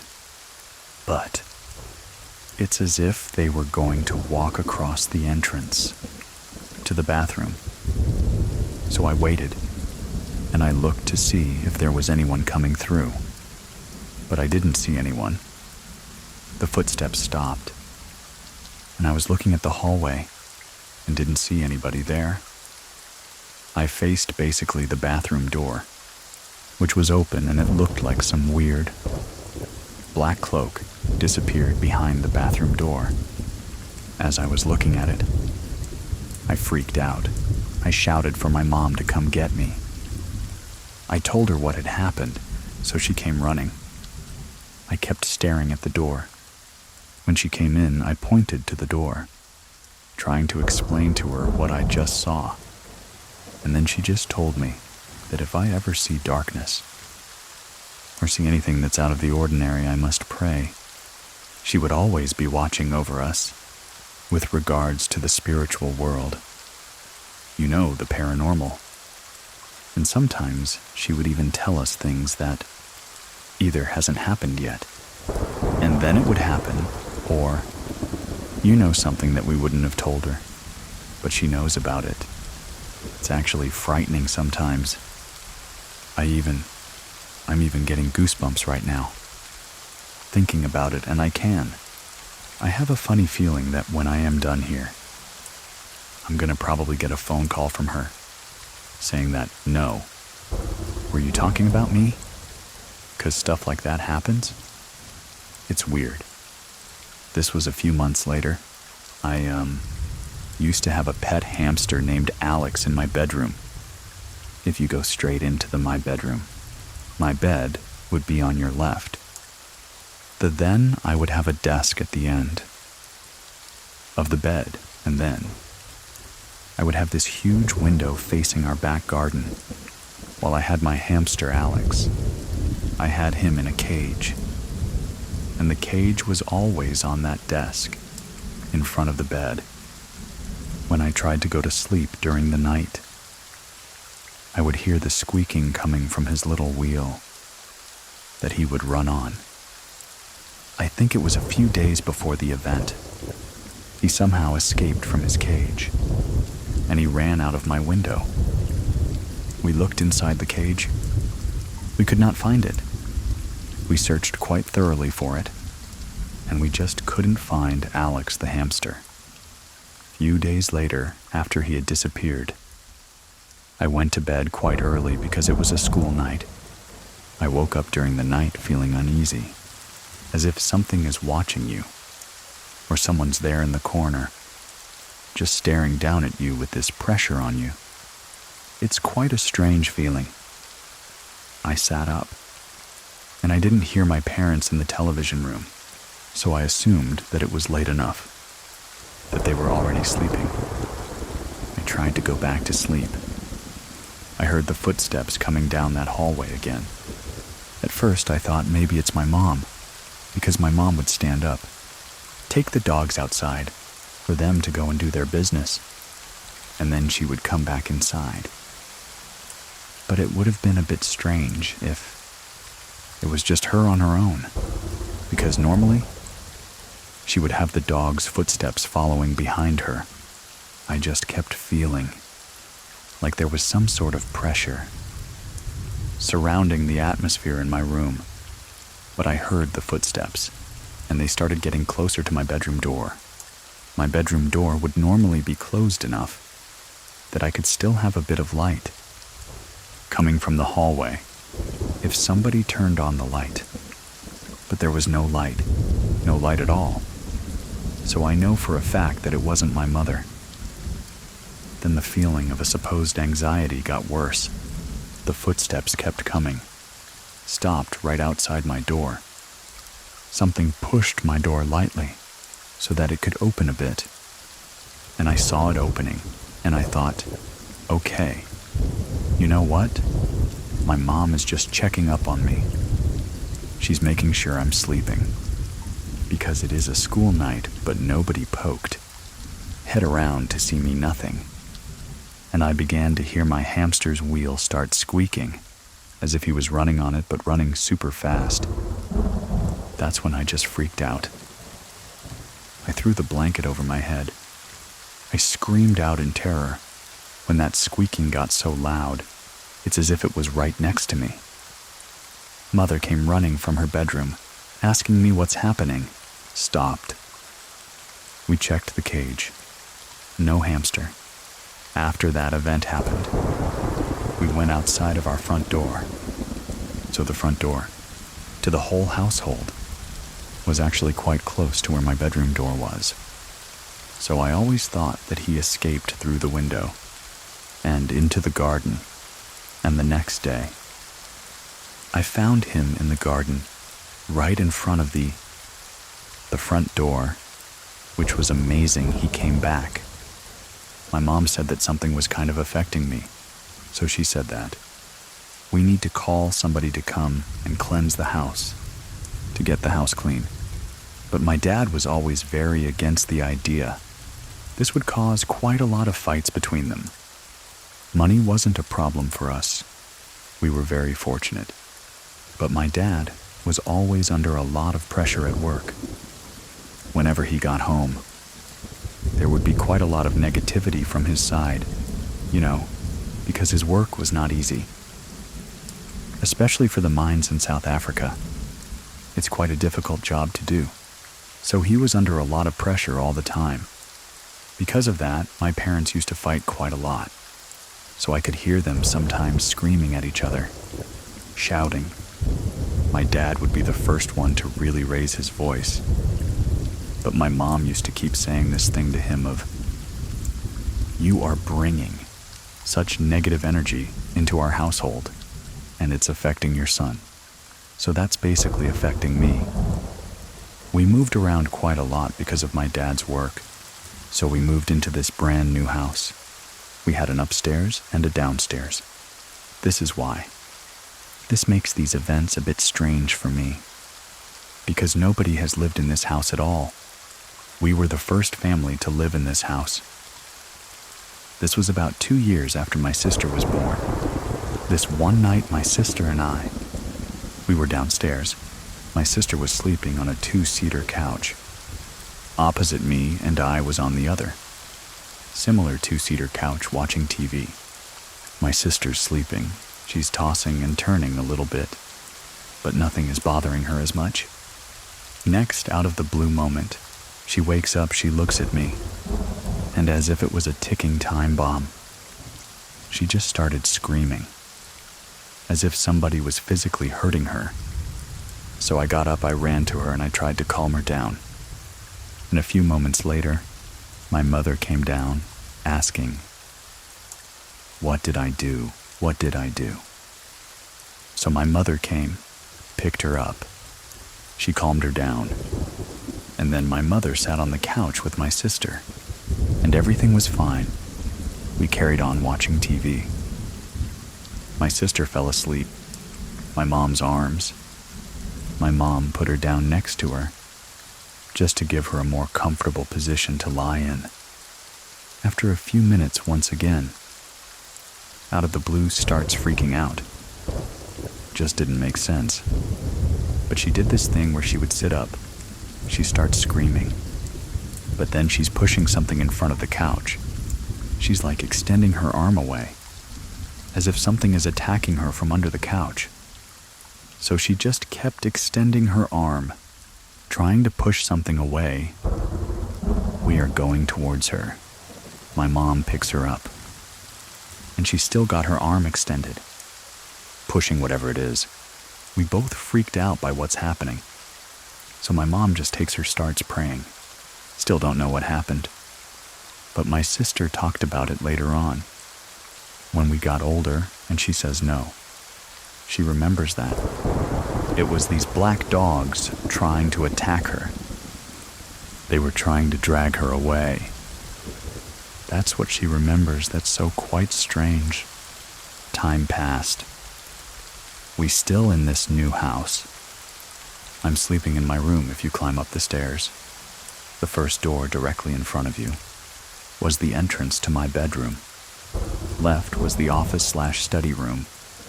And then on the other side of that was my parents' and my sister's bedroom. I fell asleep that night and woke up with that same uneasy feeling I had in the other house. I'm lying down facing the entrance, and I can see my cupboards, where my clothes and toys used to be packed away, and I saw that my middle cupboard where my toys were was left open,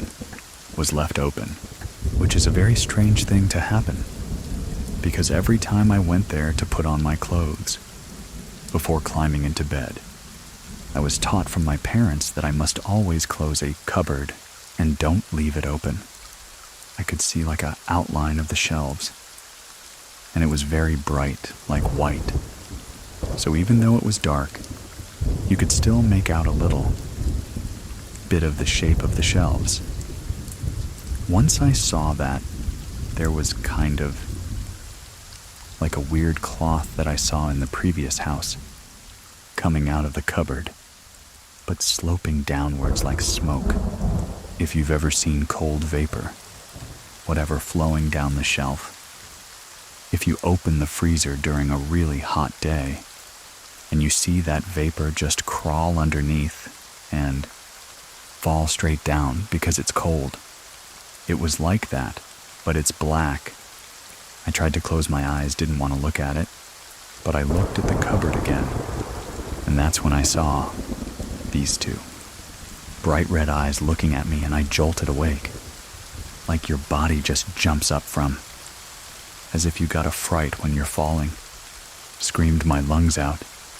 Even our house alarm went off, which was also strange, because nobody was at the bottom story, or the downstairs area.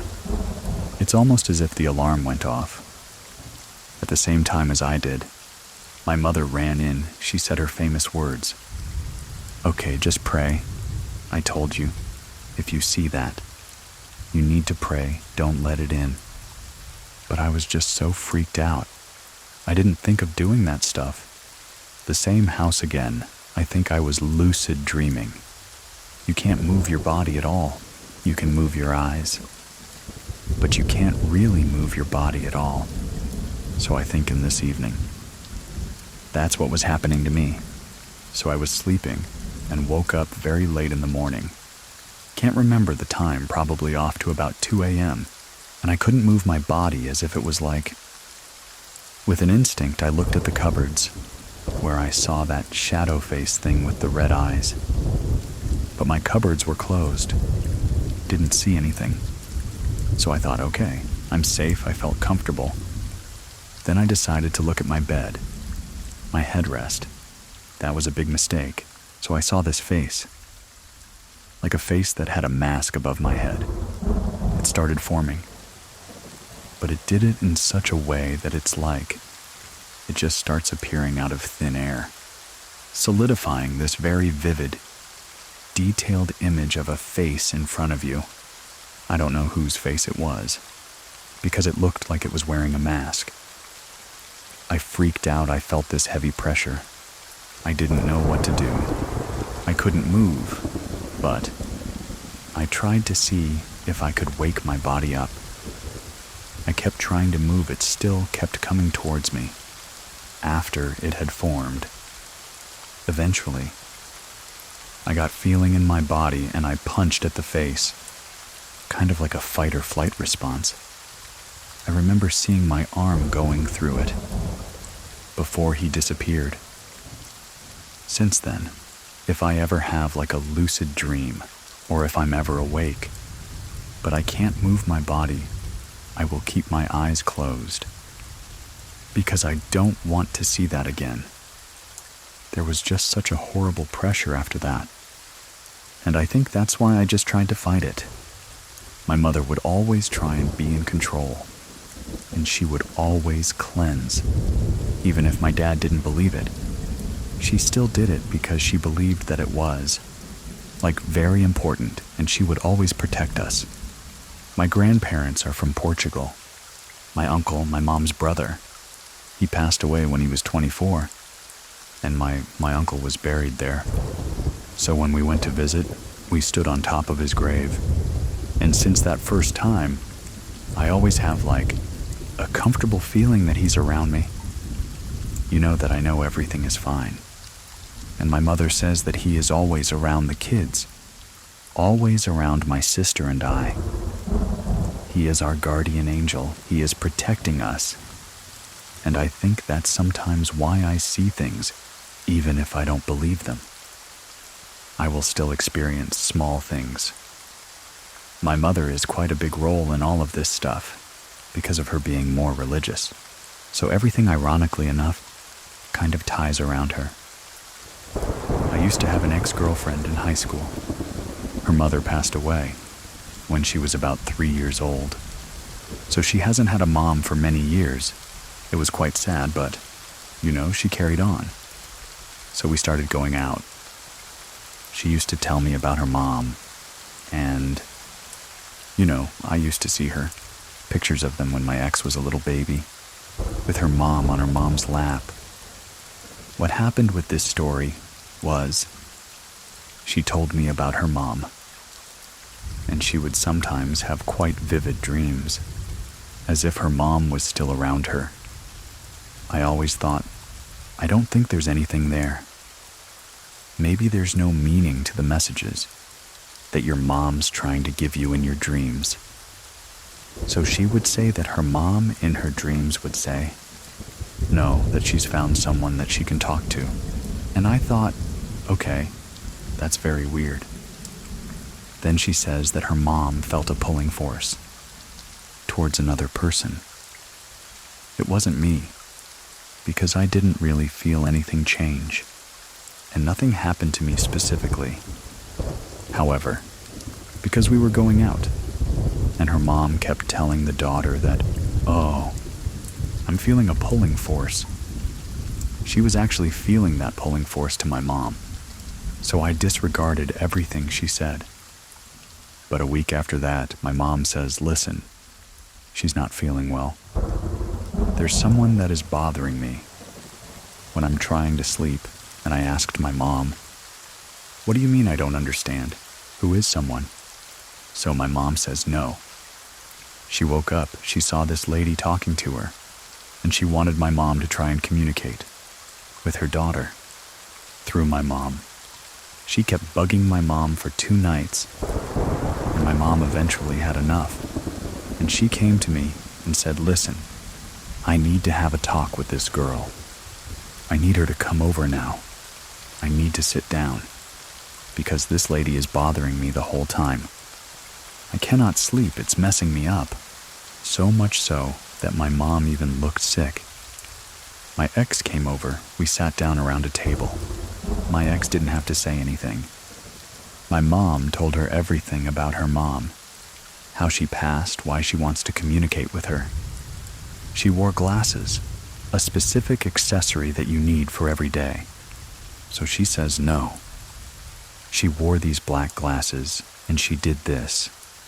And these are the common things that she would want you to remember her for. And my ex broke down in tears, saying, she can't even explain, because she never told me all of those details to me, so that I would tell my mom no. My mom knew all of this stuff all by herself.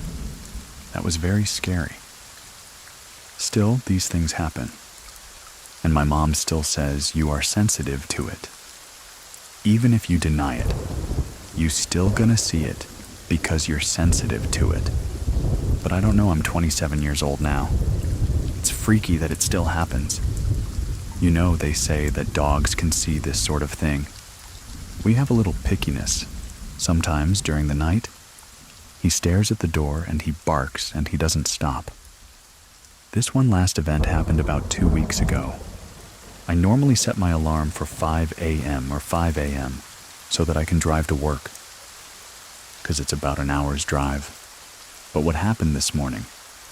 I forgot that I actually switched it off. So my first alarm went off. I would normally snooze it. Then my second alarm would go off 30 minutes after the first one. But this morning I switched both of them off. Don't know how, but that happened. Now it's 6 in the morning when I always leave for work. I was in dreamland. I heard this scream. Like this loud shout as if it was right in my ear. That woke me up, and you wake up. You get a fright, you trying to catch your breath. That's how I was.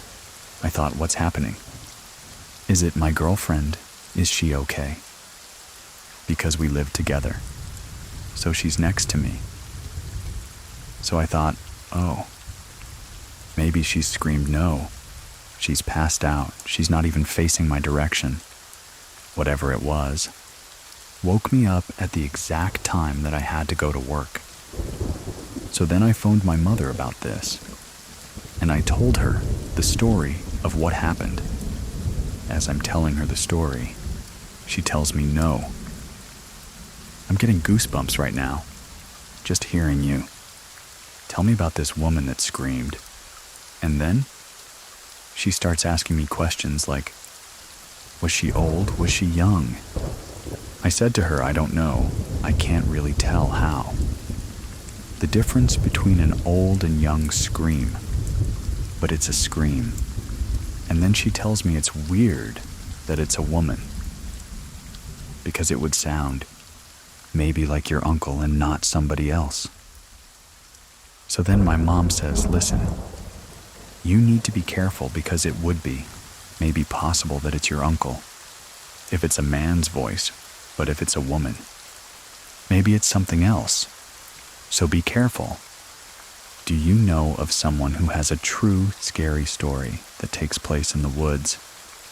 Let me know by going to truescarystory.com and to get in touch or join our Scary Plus members that get to listen ad-free. Check out scaryplus.com or get in touch with me if you have any questions. I'll leave links to everything in the description of this episode. Thank you very much for listening. Keep it scary, everyone. See you soon. See you soon.